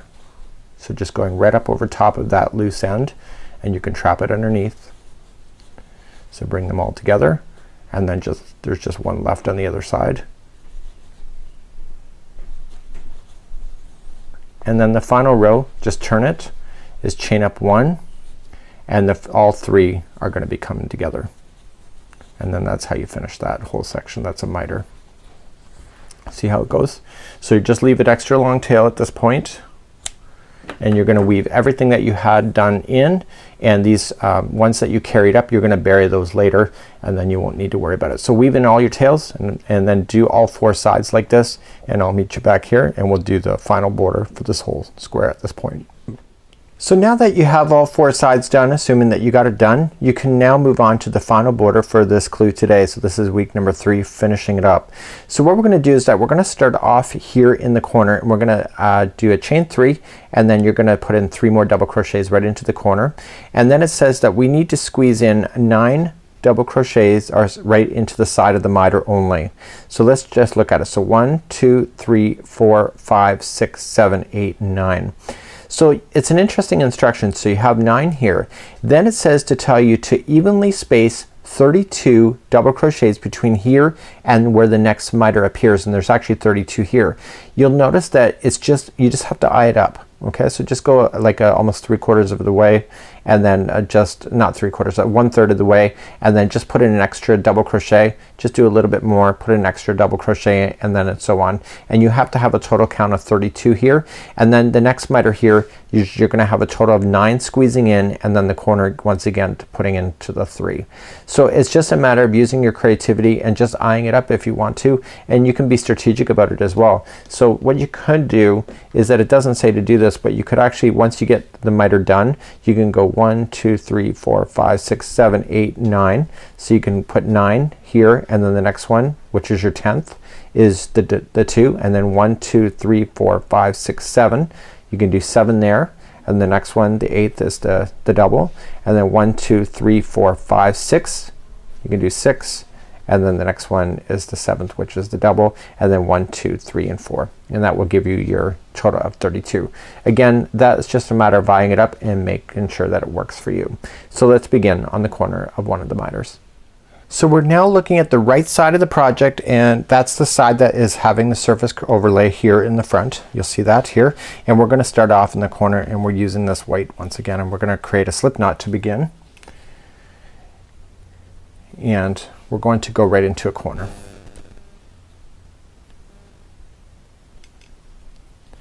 Okay, so do that, and then we're just going to attach it with the slip stitch and then chain 3. So 1, 2, and 3, and into the same one you just attached it to, just cover over top of this loose end here, and then just put in 2 more double crochets. Okay, we have to squeeze in 9 double crochets between the section here and where the beginning of the project begins. So just going along the edge, let's count those out and just space them equally. So we've got 1 and 2 and 3 and 4, that's 5, and that's 6, 7, 8, and 9. So you have the 9 in there, and now we have to get our 32 in there. So you remember what we were going to do? Remember we were going to do 9 in a row. So let's just do that. So we're now in the main section. So 1, just going right in the stitch work, 2, 3, that's 4, 5, 6, 7, 8, and 9, and then we determined that the 10th is going to have 2 in there. So the 10th one we're going to put 2 double crochets into the same one, and then we're going to continue to move along. So the next 7 are going to be by themselves, so just double crochet 7 times. So 1, 2, 3, 4, 5, 6, and 7, and then the next 2 are into the same one, or sorry, the next 2 double crochets are in the same one, and then the next one is 6 in a row. So 1, 2, 3, 4, 5, and 6, and then the next 2 are gonna be, the next one is gonna be 2 of them in a row, 1 and 2 into the same one, and then the final one is the final 4 before you get to the edge. So we're gonna do that. So 1, 2, 3, and 4, and if you're pretty close to it, if you're pretty close like I am right now, you can fake it or make it, right? So now there's got to be 9 in between this and the corner. So let's just kind of stretch those out. So let's go 1 and 2. So we got 3. Now you're going to go right up over top of these tails that are the holding. So that was 3. So go right up over top of them. Get them underneath. So that was 4. This is 5,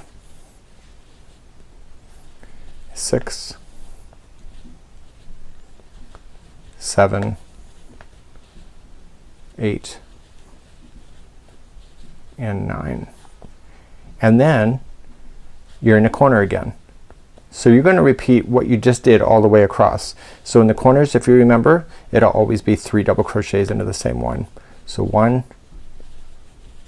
2, and 3. So what I want you to do is you can reverse this video if you need the help again, and then just continue to go around then doing exactly what you just did on this side, but now do it on all 4 sides. And I'll see you at the end of this revolution. Okay, when you get all the way back around, you're gonna end up here, and I have my 9, which is the last one to go into. So it's the 9th on this side of the miter, and remember the way that we started here with the 3 into the corner. So all I just need to do then is just slip stitch it to the top of the first chain 3, and then that brings that to a conclusion. I'm gonna fasten that off, weave in my ends, and that's it for today's clue. This is clue number 3.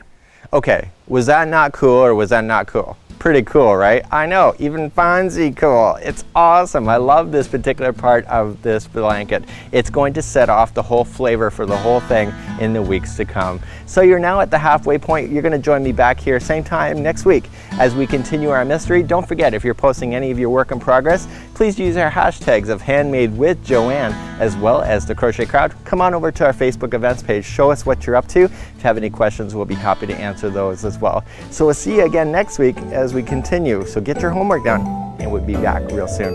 See ya.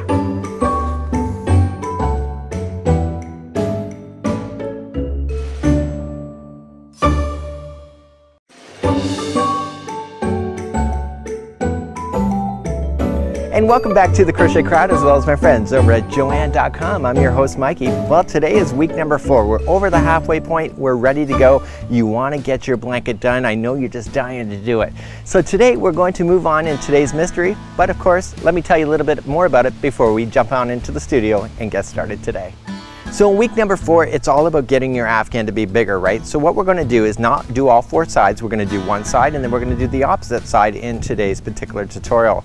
We're going to be using the most famous stitch of all. Yes, it's the basket weave, and it is going to be amazing. You'll have a lot of fun doing that as well. If you're new to basket weave, don't let that name fool you. It's not as hard as it sounds, and of course I'm here to help you as well. So don't forget to post to any social media of using our hashtags of Handmade with Joanne as well as the Crochet Crowd, and we're going to get started, and let's head on into the studio right now. This video has sound alerts added. When you hear this sound, it will be your signal that the segment is finishing up. Press stop and crochet the instructions, and then press play again to continue along in your project. So welcome to week 4 here in the studio. We are going to make your blanket even bigger today by adding basket weave to opposite sides of your blanket. So we're only going to work on 2 sides, which will be opposite to each other, and I've actually marked up my sheet here for your convenience in order for you to understand. We also have 2 pages on this one here. We also have a diagram, so you can see it's going to be the basket weave just like you see, and here's a rough diagram starting in the one section, and then we're going to come all the way to the other side and then all the way back. So what I want to do is that I want to point out some things here in the diagram first, and then I'm going to take you to the other set of instructions that I'm going to point something out there too, and then we're going to get started today.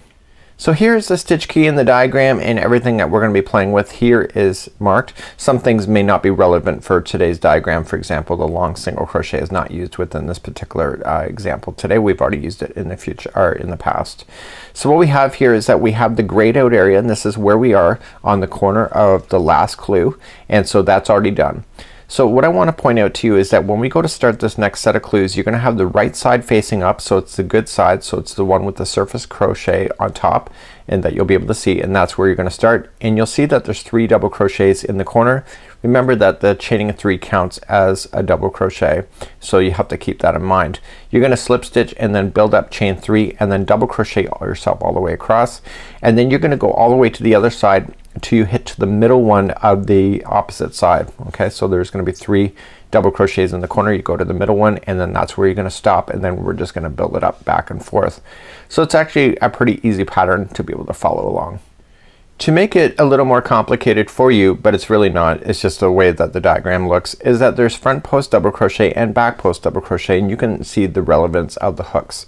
So the neat thing about this particular idea is that everything is in groups of 3 of sets. So there's going to be 3 back post double crochets and then 3 front post double crochets, and you keep alternating back and forth. The only place you need to watch for is in the very beginning, is that you'll see that here it's a half double crochet and then only 2 front post double crochets here, and then it jumps to 3, 3, 3, and 3.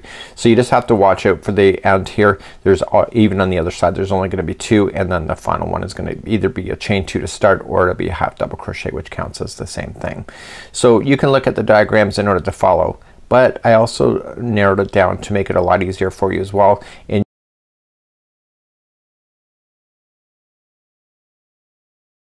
going right to the very corner of the middle of the double crochet, and then we're gonna start and we're just gonna do our double crochet all the way across. And remember, there's only gonna be 54 of those. Make sure you double count that. Okay, make sure you double count, and if you have to improvise in order to get to 54 just in case something's wrong, that's when you need to improvise. You can't improvise later on in this. So what you need to do is that we're going to do that, and then you'll notice that there is basket weaving. This is all this section is. It's not a very big section, and you will notice that there is groups that create the basket weave just like you see. So on this sheet of paper, what I figured out here for you, and the designers made it quite easy as well. So here's the sheet of paper, and then what we have is that we have the setup row, which is your double crochet, and then 2 and 3 are related to each other. So you start them off with the double crochet back post, and then 4 and 5 are gonna be starting off with the double crochet front post, and then 6 and 7 is the same as 2 and 3 here, double crochet back post for those two, and then finally 8 and 9 is double crochet front post, which is the same. So you can see that 2 and 3 and 6 and 7 are the same, and 4 and 5, 8 and 9 are the same as well. And so when you look at it from this point of view, okay, you'll see that you can see the jumping up. So it doesn't matter. So you got like 2 and 3, 4, 5, 6, 7, 8, 9. I don't know if that's actually correct when I point it out like that, but you can see that there are 4 different layers here, which equals what I have here on the paper.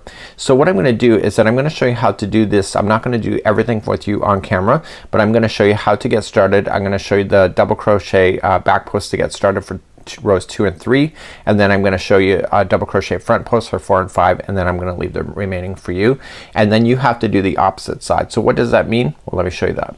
So we're gonna be doing the opposite side of each other. So for example, right now we have a square just like this. Choose any side, doesn't matter to begin. So I'm just gonna go up.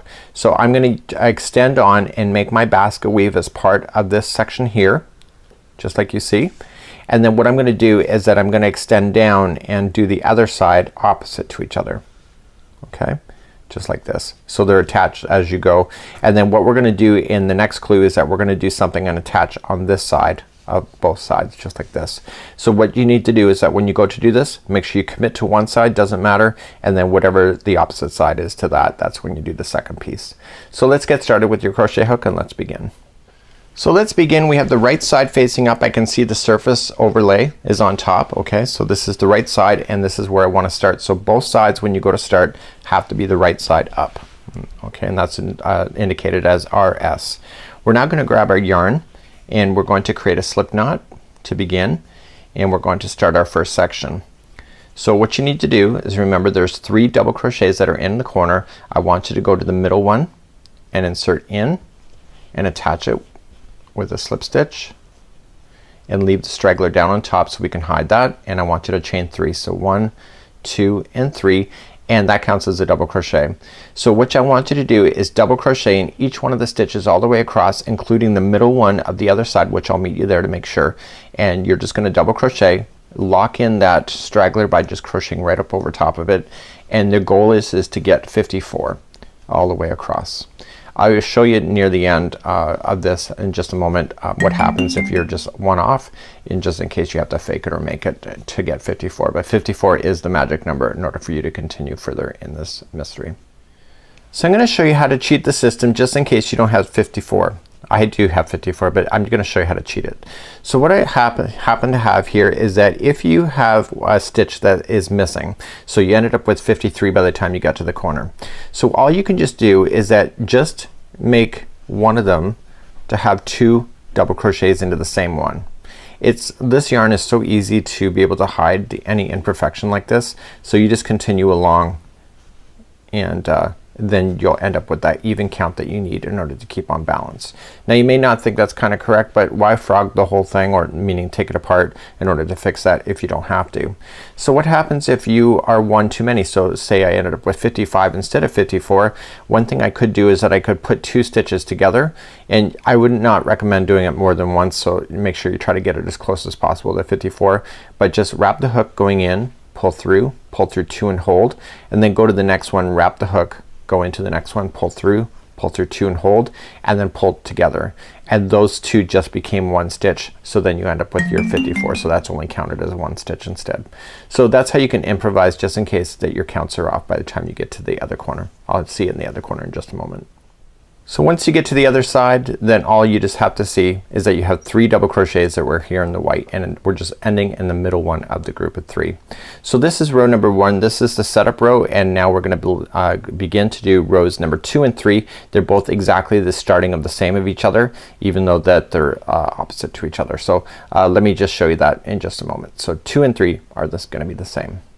So let's begin rows number 2 and number 3. They're both exactly the same rows. You just have to do one and then the other. So what we're going to do is that we're going to chain 2, which counts as a half double crochet on the end, and that is your very first stitch that is below it. So there is 2, and we're gonna start off, and we're gonna start with the next 2 being back post double crochet. So you're gonna wrap the hook and then just come around from the back, pop it through the post, and then back out to the back side. Then pull through the yarn. So let me just show that again. So you're gonna wrap the yarn, you're gonna come from the back out through the side of the post and then back out, wrap the yarn, pull through, and then you end up with your 3 back on the hook like you normally would with double crochet, and then you finish it. So you do that one plus the next one being the same. So back post double crochet. You get used to the motion of this, so it's a little awkward if you're learning for the first time. So then you have 2 back posts. So what happens here is that the half double crochet in these 2 equal like a set of 3. So the next 3 posts are gonna be front post double crochet. So you wrap the hook, now come from the front side, okay, down through the post and back out the other side, pull through, and then pull through 2 and 2. That's your front post double crochet, and then wrap the hook, do the next one. So down through the front, back out, and do the next one like that. So you have 3 in a row that are front post double crochet.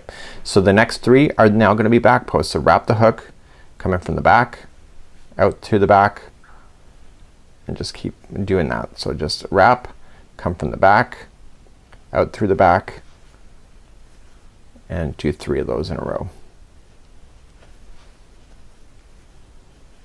Okay, so you got 3 in a row. So now you're gonna do the next 3 in the front post. So do you understand the pattern? So what I'm gonna do is continue that same pattern going all the way across, and I'll meet you at the end of this row to show you how to finish off, because you'll end up with 3 left over at the end, and I'll show you how to finish that. So I had 3 in the front, now 3 in the back, and then 3 in the front, 3 in the back, and so on. Continue this to the end of the row, and I'll see you there in just a moment. So we're gonna get to the other side, and there's only gonna be 3. So I just finished off with back post double crochets. There's 3 in a row, and now there's 3 left. So these ones will end up with being front post double crochet for the first 2, and then the last one will just be a half double crochet to equal that. So we're just gonna wrap the hook, and so the next one is a front post double crochet, same with the next one, and then all you're just gonna do in the third one is that you'll make it into a half double crochet.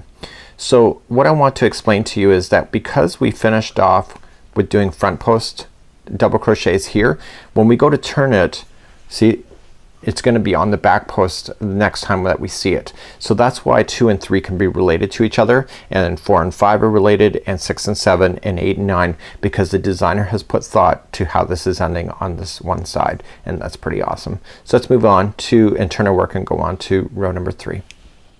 Let's begin row number 3, and this is gonna be the same thing what we just did for 6 and 7. So this is actually repeat number 7 that we're doing if you were to repeat it down in the future. So you're going to chain up 2, which counts as a half double crochet, and the first 2, do you notice that they're in the back post right now of what we saw? See this line? This is indicating that it's sunken below, and that's a back post, and this here is in the front post. So in order to maintain basket weave, we have to maintain the certain look for a certain amount of time before switching over. So 2 and 3 are going to be showing like this over, and then 4 and 5 is going to be the switch over where this buries down and then makes the basket weave, and then 6 and 7 brings it back up, and then 8 and 9 pushes it back down. So the first 2 are going to be a back post double crochet. So we're maintaining exactly what you see. So you can either look at the pattern and study it if you want to, but in this particular row, okay, you just have to maintain. So you can see this is on the front post right now, so you're gonna maintain that to be on the front post again. Does that make sense for you? It's pretty easy, right? So you're just maintaining exactly what you see. So the next 3 are in the back post, so maintain those in the back post. So maintain exactly what you see all the way across for row number 3, and then I'm gonna come back because next time when we come back we're gonna make everything polar opposite to create that basket weave look. So continue what you see right now. When you get to the opposite side you're still maintaining exactly what you see, and then don't forget that final turning chain here is just gonna be a half double crochet.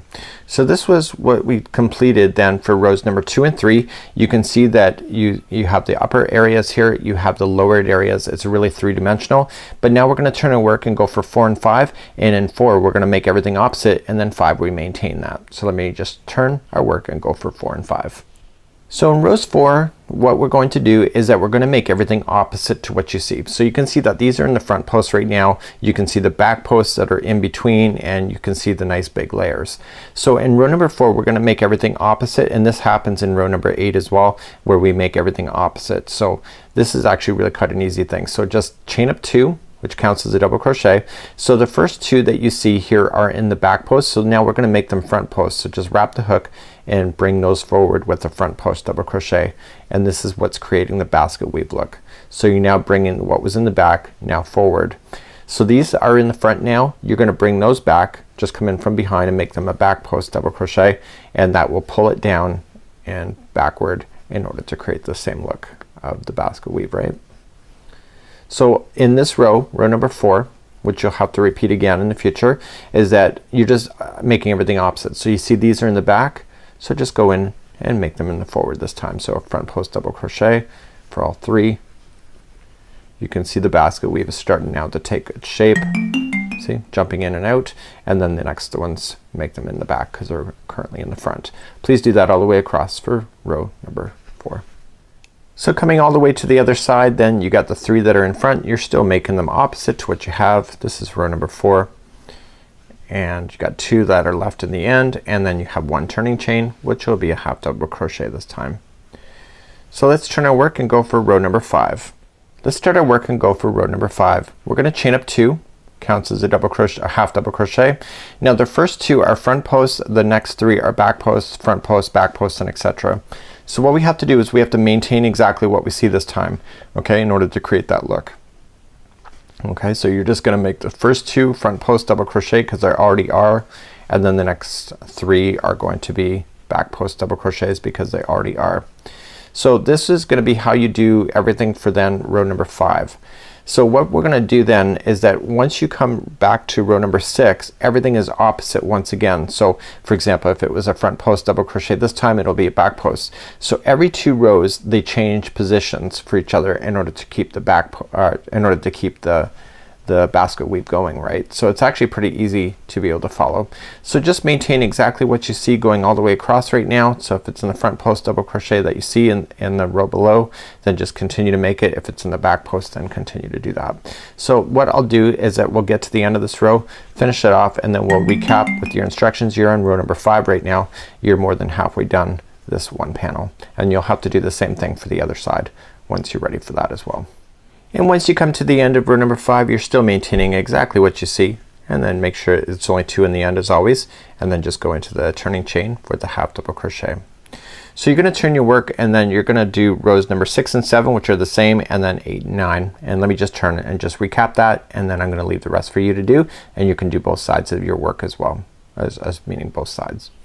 So we're just zooming out. So now 6 and 7 are left, and 8 and 9. So what you have here on the end here is that when you start 6, it's gonna be opposite. So if it's in the front post double crochet that you see it here, the next one is gonna be back post double crochet for those, and then these ones that are in the back will be in the front post, and etc.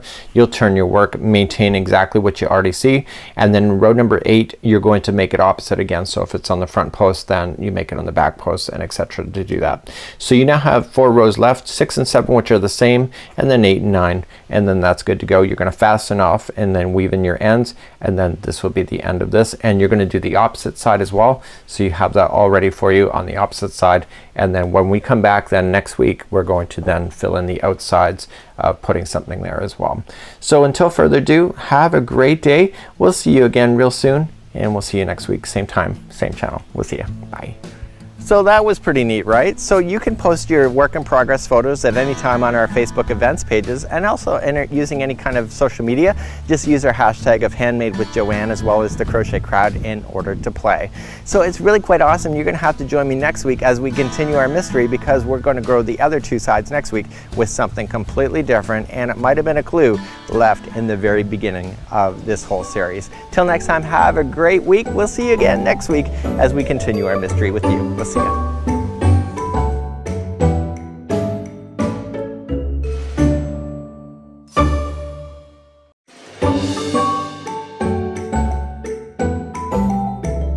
Hey everybody, and welcome back to the Crochet Crowd as well as my friends over at Joanne.com. I'm your host Mikey. Well, you know what? We're moving on to week number 5. We've got this week and next week left in order to continue your blanket. Today we're going to fill in the other two sides with something completely unique, and I think you're going to love it. This whole technique is crocheters just love, and I have to say I love it too. So without further ado, let me tell you a little bit further about it, and then we're going to head on into the studio and then get started. So this particular idea, what we're going to be doing is that we're going to be making two separate panels that are not attached to the blanket for the very first time. And so we're going to be making two separate panels, and then using the whip stitch we're going to be able to sew. Don't worry, whip stitching is not a big deal, especially with this kind of blanket. You can get away with anything when it comes to whip stitching as far as I'm concerned. So it's completely amazing. So I think you're really going to like this particular technique. So you just have to do 2 of them, sew it to your particular blanket, and then you can meet me next week as we then do the final conclusion of your mystery.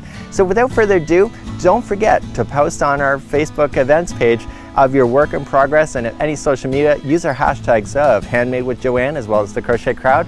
And let's head on into the studio now and let's get started. This video has sound alerts added. When you hear this sound, it will be your signal that the segment is finishing up. Press stop and crochet the instructions, and then press play again to continue along in your project. So what we're going to have is that we're going to have panels that look like this before you do the twist to it in order to create the look that you see here.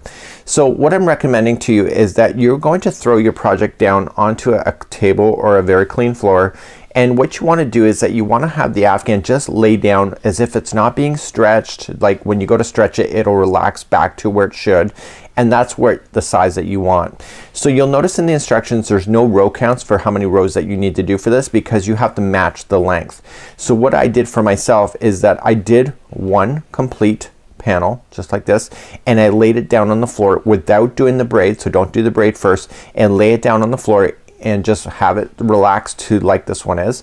And then you're going to notice the distance from here all the way to the other side as you get all the way up. So let me just pull that up, and you will notice that it will match the height on the other side.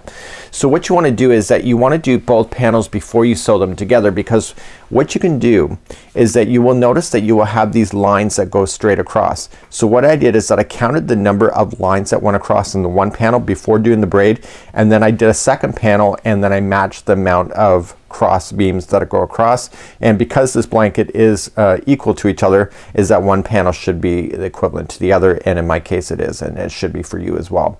So let me show you what this looks like here before doing the braid. So this is what one of the panels looks like before doing the braid. So you're going to see that it's single crocheted across, and then one time you're going to chain across, and then you're going to slip stitch across when you come back the other direction. So every one of these is actually the equivalent of 2 rows, so there and back. And so these are the ones that you want to count. So when you go to put your first panel down and you get to the exact size that's in relax, you want to count these out and then be able to do a second panel and count them out and match and make sure that they work. So this is what it looks like before it turns into the braid. So you want to do that before doing the braiding of any of them. Then what you're going to do is that you are going to then at the end of this, and I'll show you this later, but you're going to do a twist of the first one here. And let me just show you how it's done. So see this hand here? I'm going to grab it and twist it like this. Okay, so this one leading here is the one over. I don't think it really matters too much, to be honest with you, but that's what it's showing in the diagram to be accurate. And you're going to take the next one and you're going to feed it through that loop. So you don't twist any other ones, and you just keep working your way up, and you just kind of pull snug on it, and it's creating that braid that you see. So you can see at this point, once you create this braid, is that this whole panel that's really wide here actually compresses right down in to be much smaller. So if you're thinking when you're doing it, gee, it's a really big panel width wise, it's really not once you get the braid established. So what I'm gonna do for you today is that I'm going to get you started on this section here. I'm gonna show you how to finish it, and then I'm gonna show you how to whip stitch it to your project with some tips with that as well. So let's begin to do that next. So let's get started. I'm just gonna use a different color than what is the actual sample because it's easier to see it with a solid color. So you're going to begin to do with the slip knot. And what we need to do is that we need to chain 27. So let's begin to do that. So we just go 1, 2, 3, 4, and 5 and go all the way to 27 with me, and then I'll see you back here in just a moment. Once you have your 27 in, I want you to turn this and go second chain from the hook. So just go count back, so there's 1, and just turn it so that you get the back loop of the second chain.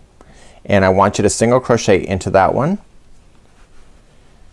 and just single crochet. So this is gonna count as 1 of 8, and I'll explain that in a moment. So the next 7 are gonna be all single crochets.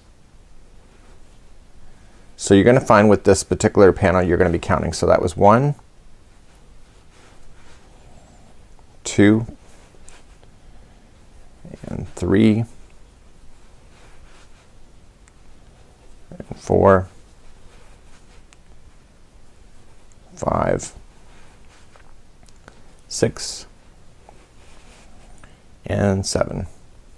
So with the one that we went second chain from the hook plus the 7, it gives you a total count of 8. You gotta remember that. So what we're going to do now, the next 10 that we're gonna run into now will all be slip stitches. So let's do that. So we just insert in and pull through and through. So we're making our crossbar. This is how we do it. So that was 1. So let's count those out together. So this is 2, 3, and I'm still working in the back loop only. This is 4, 5, 6, and 7,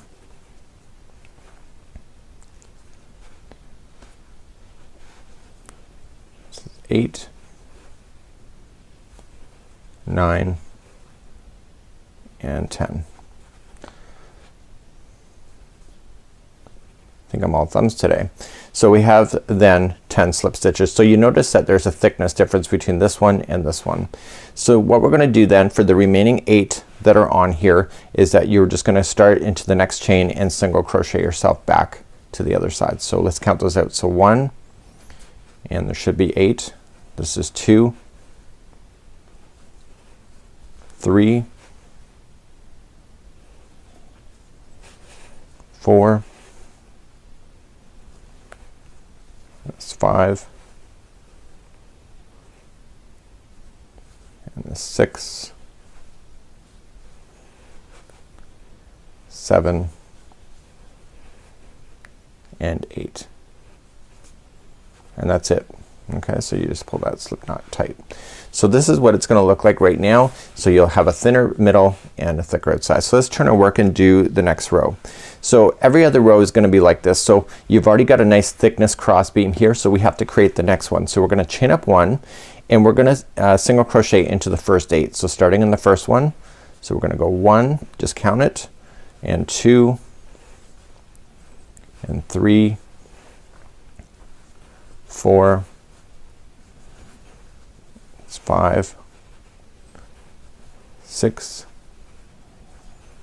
7, and 8. So you got your 8, and now we need to create another cross beam. So to do that we have to chain 10. So 1, 2, 3, 4, 5, 6, 7, 8, 9, and 10.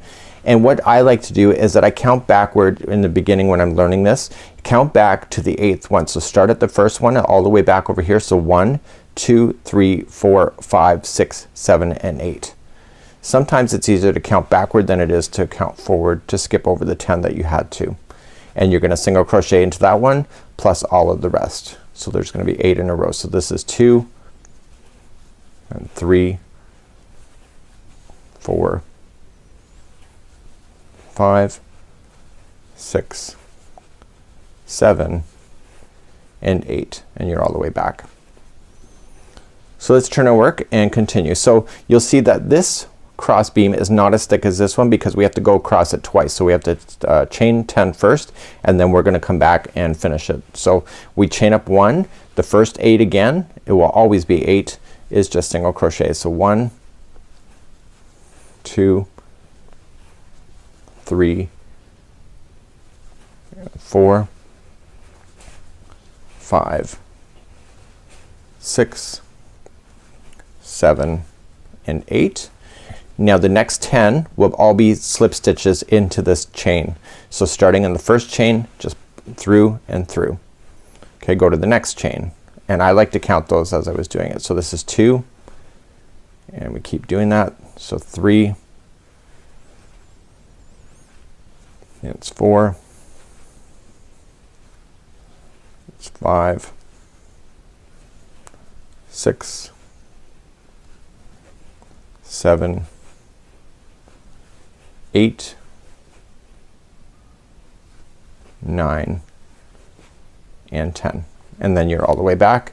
And if you're unsure at all, count back. So the next one should be the one that we started next, but if you're not sure, so 1, 2, 3, 4, 5, 6, 7, and 8. See, the next one was.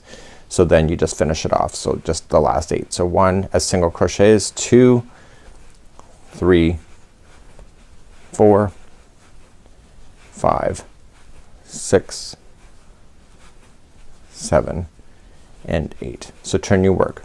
So this is what it's gonna look like. So now to continue, then you're gonna then chain up 1, go across the first 8, then chain 10 and jump over 10. But if you're not sure, just count back the 8 and then single crochet in the next. Turn your work, chain 1, single crochet in the first 8, and then you're going to slip stitch in those 10 and then single crochet in the last 8 that you have, and you're gonna continue to do that until you have a large panel that matches the length of the blanket that you are working with. So what you want to do is that you want to lay it down beside the blanket, and don't like overly stretch it. Let it relax just like you see here, and let it work its way up. And then what I want you to do is do a second panel and just count the number of these cross beams so that both panels are absolutely identical to each other, and then get prepared to do the braid then at that point, and then be able to put it together. So what I need to do is that I'm gonna show you on the panel what happens to make the braid, and then I'm gonna show you how to secure the braid before attaching to the blanket, and that's next. So right now my panel is almost all the way complete. I have one more row to go on the top of it here, but the problem is that I got to make sure the last row secures all of the braiding into position, so I have to braid it first.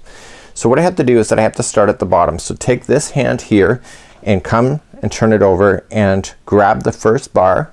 Okay, so grab the first bar and twist your hand back to normal. Okay, so let me try to show that to you. So turn your hand, grab that cross beam here that you see, and then turn there, and that'll create that cross loop that you see. So now you're just gonna work your way up, grabbing each one of these as you go and just feed it through. So the first one is the only one that needs to be twisted like this. The rest of them just comes in and feeds into the loop.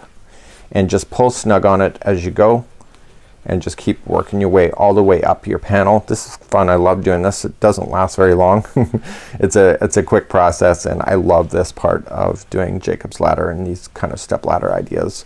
So just do this all the way up your panel, and I'll see you at the top of the panel in just a moment. So while I'm doing this with you, what we want to do is that at some point you want to turn it over and make sure that you're not skipping any of the loops. If you accidentally skip a loop, let's just say I accidentally skip a loop right now, and I continue and I get to the top.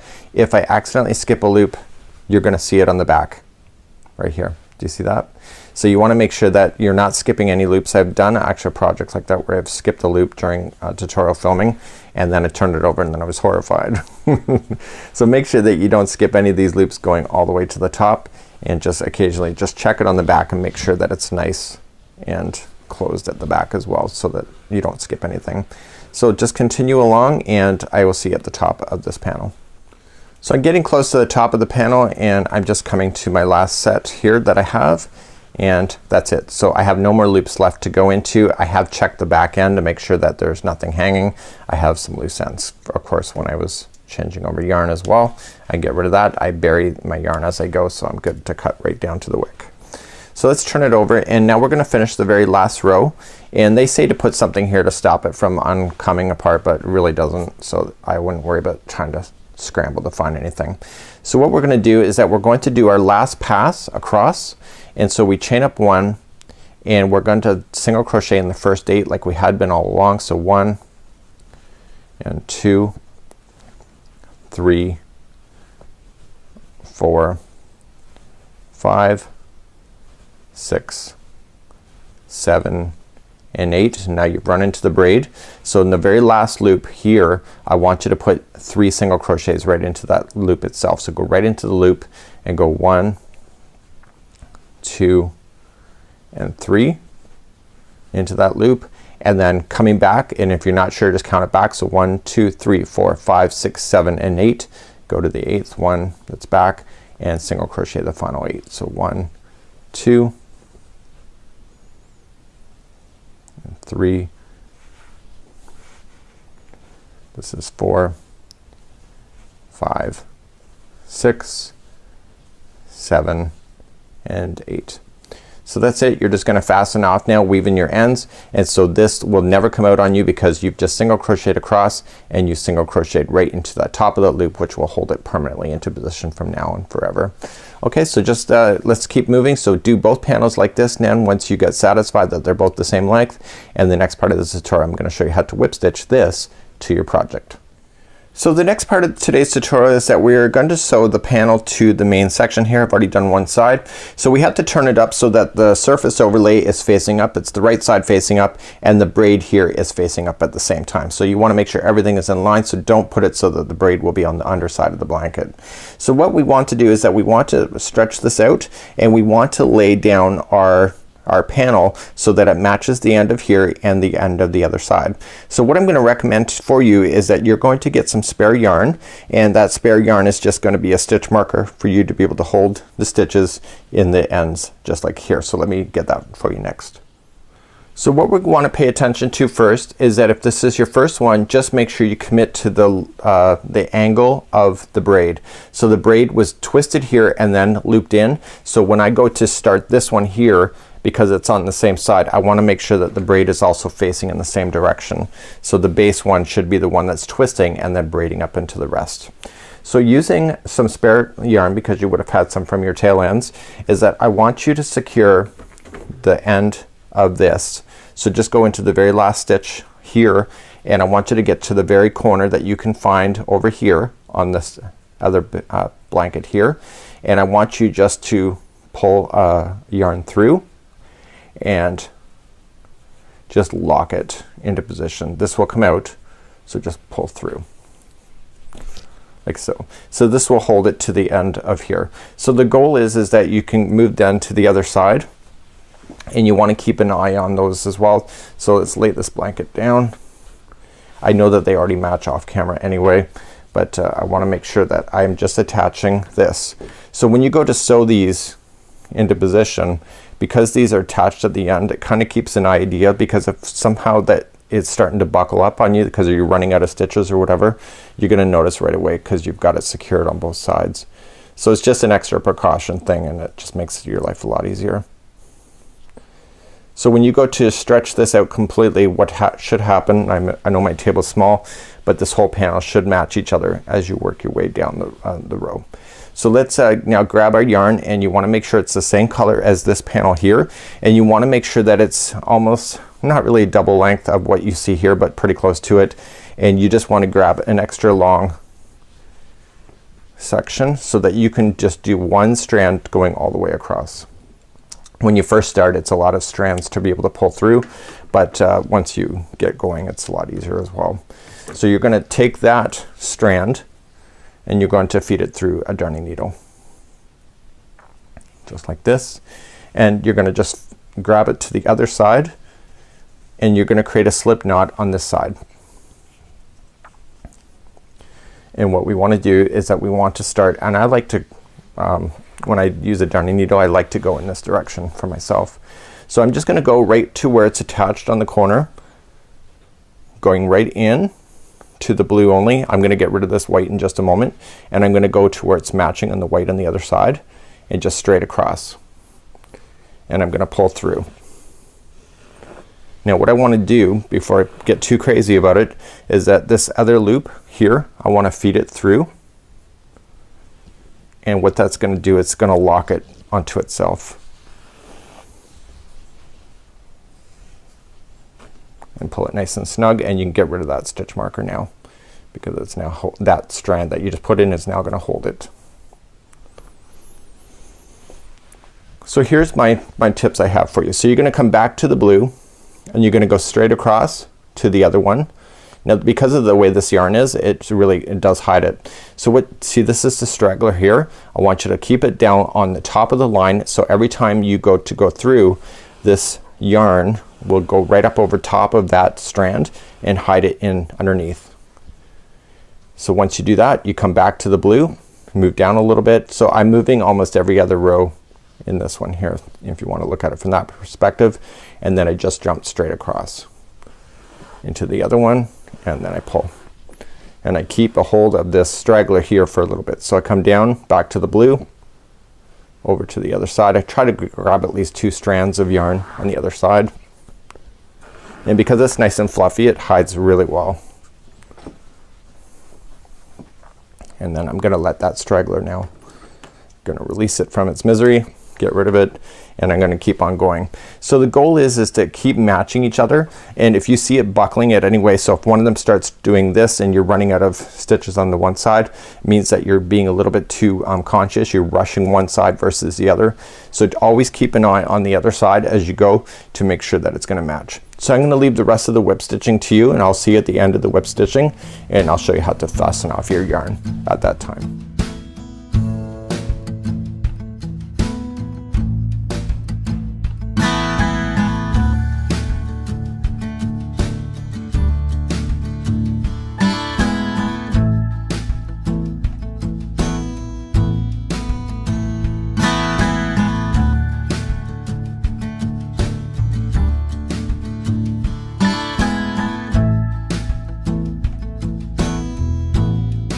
So when you get to the end, you're just gonna have your last stitch marker out. You might as well remove it because you have most of it done. I just got kind of one more pass to go across. So I'm just gonna go across my final time right into the corner and just get everything looking good. So what I want to do is that I want to tie this off here. So I'm just gonna go back through the project, just keep it nice and close, and I want to go and make a loop and pull through.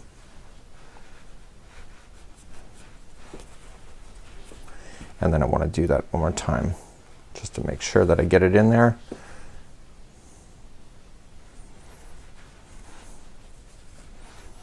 So what I'm gonna do then with the remaining end is that I want to just pass it through the project 3 times. So go across once,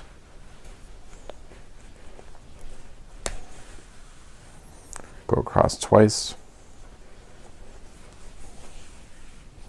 and 3rd time is a charm. So what you have to do is you have to sew both of your panels on, and then you're gonna be ready then for week number 6 as we then do the final conclusion for your mystery. And so everything needs to be done at this particular point. I would probably strongly recommend, if you haven't done so already, get your weaving your tail ends and etc. so that you can start doing the border work in week number 6 so that you can have a nice fresh start. So this is what it looks like here. Nice seam here, beautiful seam here, and then that's it. So make sure you do both sides to your project just like you see here, and it will be awesome. So I'll see you again next week, same time, same channel, and have a great week, and we'll see you then. Bye-bye. So that's it for now. You've got it sewn together. That is going to be it. We are going to meet you next week. We're going to do the final conclusion, and it's going to tie everything together, and then you're going to be able to give it away as a gift. Keep it for yourself, and think about Christmas and all that stuff. You got a nice gift on the way to being completed. So until next time, join me here. Make sure that you post any of your work in progress on our events pages. Any social media, of course, you can use the hashtag of Handmade with Joanne, as well as the Crochet Crowd. And without further ado, we'll see you again next week, same time, right here. See ya.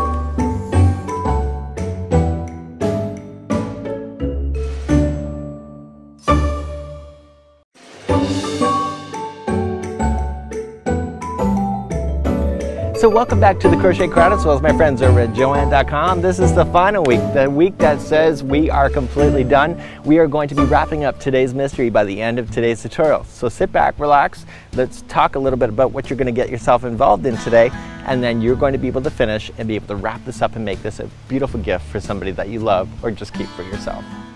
So in week number 6, it's all about conclusion. We are going to be doing some easy rounds to be able to conclude everything together.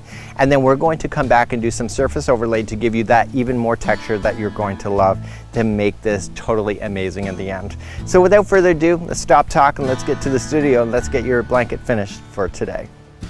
This video has sound alerts added. When you hear this sound, it will be your signal that the segment is finishing up. Press stop and crochet the instructions and then press play again to continue along in your project. Well, this is week number 6. We're going to do the final border today, and this is it for the mystery for the Bernat Blanket Stitch along with our friends at Joann.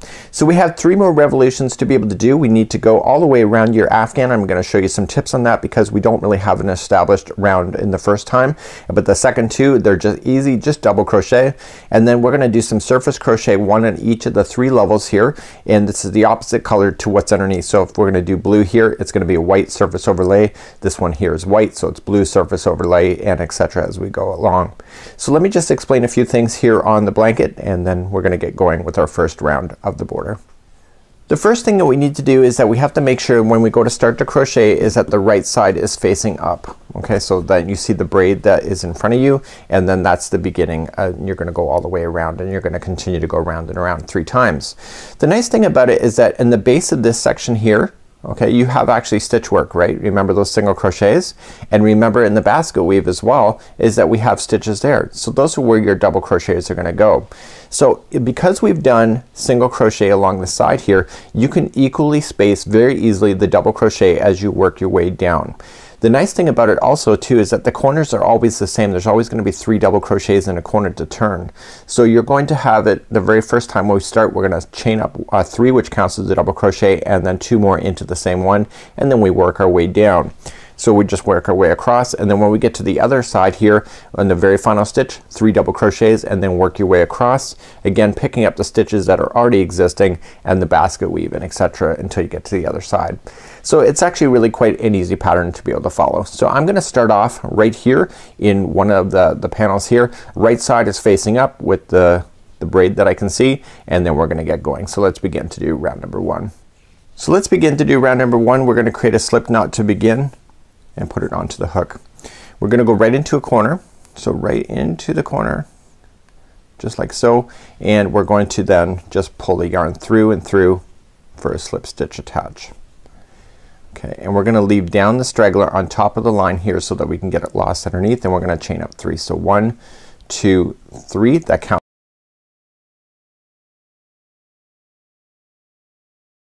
crochets, and go right up over top of the straggler as you do so in order to bury it underneath. Just like that. So now you got your 3 in your corner, so that helps you turn your corner.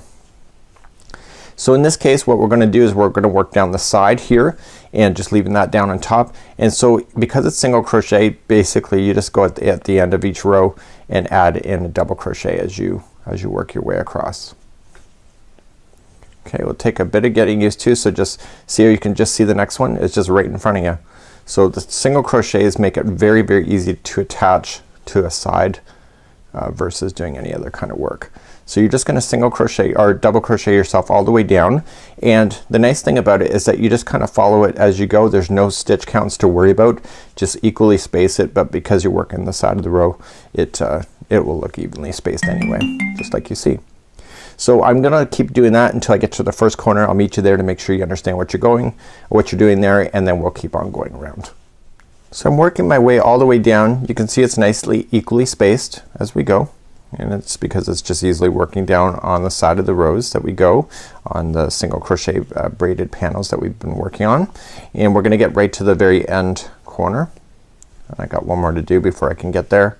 So on the very last one here we want to put in 3 double crochets, which counts as turning the corner. So 1, 2, and 3, and then we turn. So now we just have the single crochets to play with on the top that we already have established, and then we just play on top of these stitches over here. Again, it's just nice and just follow it all the way along. Remember that when we did this area here, just kind of fill them in. Remember on the other side, if you remember, is that you had a total of 3 single crochets that equaled when you did the braid. So you might want to put one here, one here, and one here. So let's just do that together on camera. Might as well do that with you. So we're just gonna move our way down to the bottom of the this panel. So we're just turning the corner and going across. And you kind of want it to look consistent, right? So you want to make sure you handle the bottom of that braid section easily. This is the area where you started the braid panel. The other side already has the stitches in the top of the braid that holds it down. Okay, so I'm coming in. Okay, and then you can see here, so I would do one here just before it crossed over. So do one there, and then you do another one just in the middle section of that braid section, and then do one on the other side, and then continue along in your regular single crochets that you had started with. Okay, so you did one right before it that was part of that kind of like the loop, one right into the loop, and then one on the other side, and then we picked it back up just like that. So please do this all the way around. Corners get 3 double crochets as normal, and then etc. So I'll see you at the end of this complete round. So I'm coming all the way back around on round number 1. So there's gonna be a total of 3 rounds altogether, and this round really established our connection point to the original Afghan that we were, or blanket that we were making. So when I come all the way back around, remember that I started off with putting in my 3 double crochets. That chain 3 counted as one of them, and so then the corner is actually done by the time I get there, which is right now. So what I'm gonna do is then just slip stitch in the top of the first chain 3, and then that's it. So we're gonna fasten off this color and bring on my white next, and then we're gonna do 1 revolution of white and then another revolution of blue, and then that's your 3 rounds of this border. And then we're gonna come back and then we'll do the surface overlay, which I'll show you how to do. And we did that back a few weeks ago in the clues. So what we have to do then is that we have to start up our next one, and I'm only gonna show it one time because I'm gonna leave the next one for you to do. So we get our next color, and right where I did the fasten off is where you want to begin again. So just create a slip knot. Okay, so if you look at the 3, 1, 2, and 3, it's the first one. That's where I did the attaching. When you look at the instructions then for the next row or the next round, you'll see that it's a different spot, which is just slightly back over here. So we're just gonna attach in there first with the slip stitch. Okay, and that is just a regular double crochet because it's not in the corner. So in the corners, every time we hit the corners, so there's gonna be a total of 3 in the corner. It's always the middle one is always gonna get the 3 double crochets, which happens to be next in this revolution. So we just put in our 3 double crochets, 1, 2, and 3, and then we just keep on moving around. So then the next one, and you notice how I'm burying in the ends as I go, keeps it underneath, and so it's just 1 double crochet in each double crochet all the way around, just like that.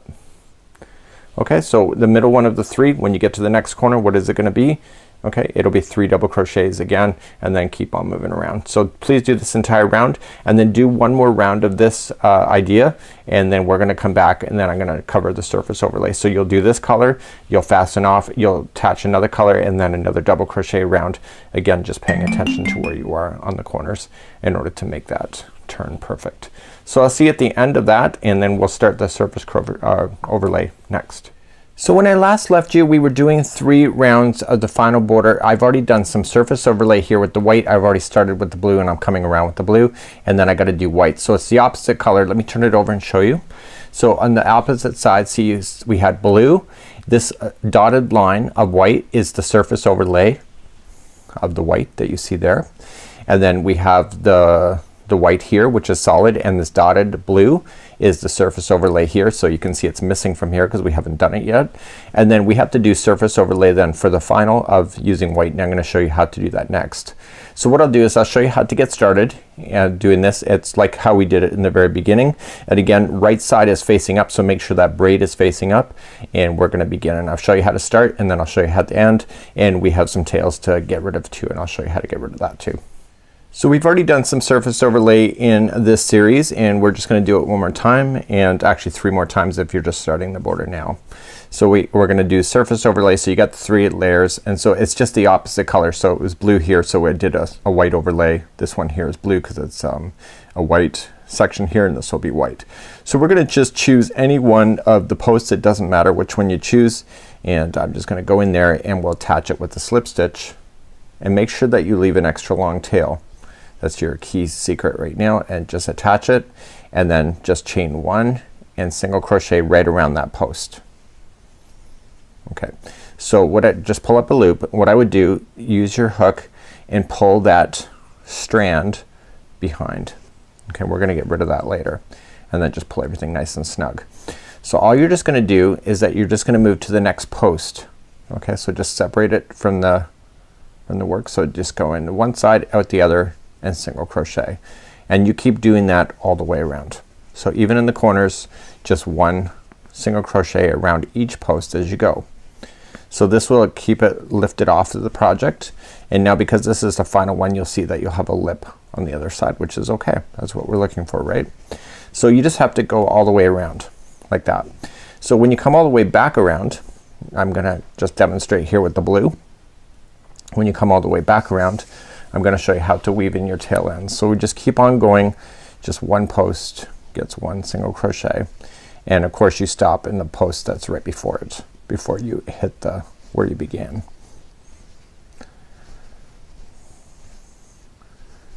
So it's really quite easy to do, and so I got 1 more post to do. You can see that it's just one by itself. It's lonely, so let's finish it. So when you get all the way back around, we finished that one, and we're gonna slip stitch to the top of the first single crochet, slip and slip, okay, and just cut your yarn and then just pull that through. And then what I want you to do is use your hook, probably a smaller hook would be easier. Use your hook from the other side and pull that yarn through on the other side. So what we can do is that we can get rid of this yarn on the other side. So this is how we're going to do it. So this is, I'm gonna want you to do this with all your tail ends, especially with this area here. It's the only really good way to get rid of your tail ends anyway. So we're just gonna put this onto a darning needle, and you're gonna go back and forth 3 times. So what I would do to really hide it well, I would stick within the blue section because it's blue yarn, and just glide it along about 1 inch or so. Just pull it through, and then just go back in the other direction, still staying within the blue. So this is the second time we pulled across, and then just 1 more time, just through a slightly different path but through the blue again, and go over. So what I want you to do is that I want you to do this with all of the tail ends, including the starting tail end. Remember how I had you just pull your yarn through?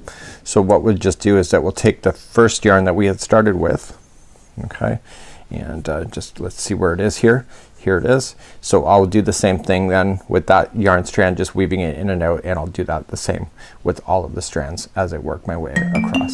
So please do that, and I'll see you back here at the end and we'll finalize, and I just got to do my final surface overlay, and then my mystery is complete for today. So that's it for today's mystery. I have gone all the way around. I've done my surface overlay, so I have 3 overlays, 1, 2, and 3. I've done my main panel here, and I've done my basket weave. I've done my middle area just like so.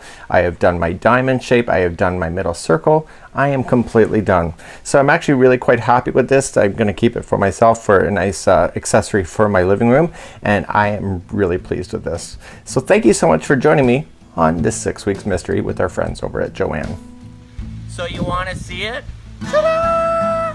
Thanks, Joann. It's been a lot of fun. We'll see you again next time.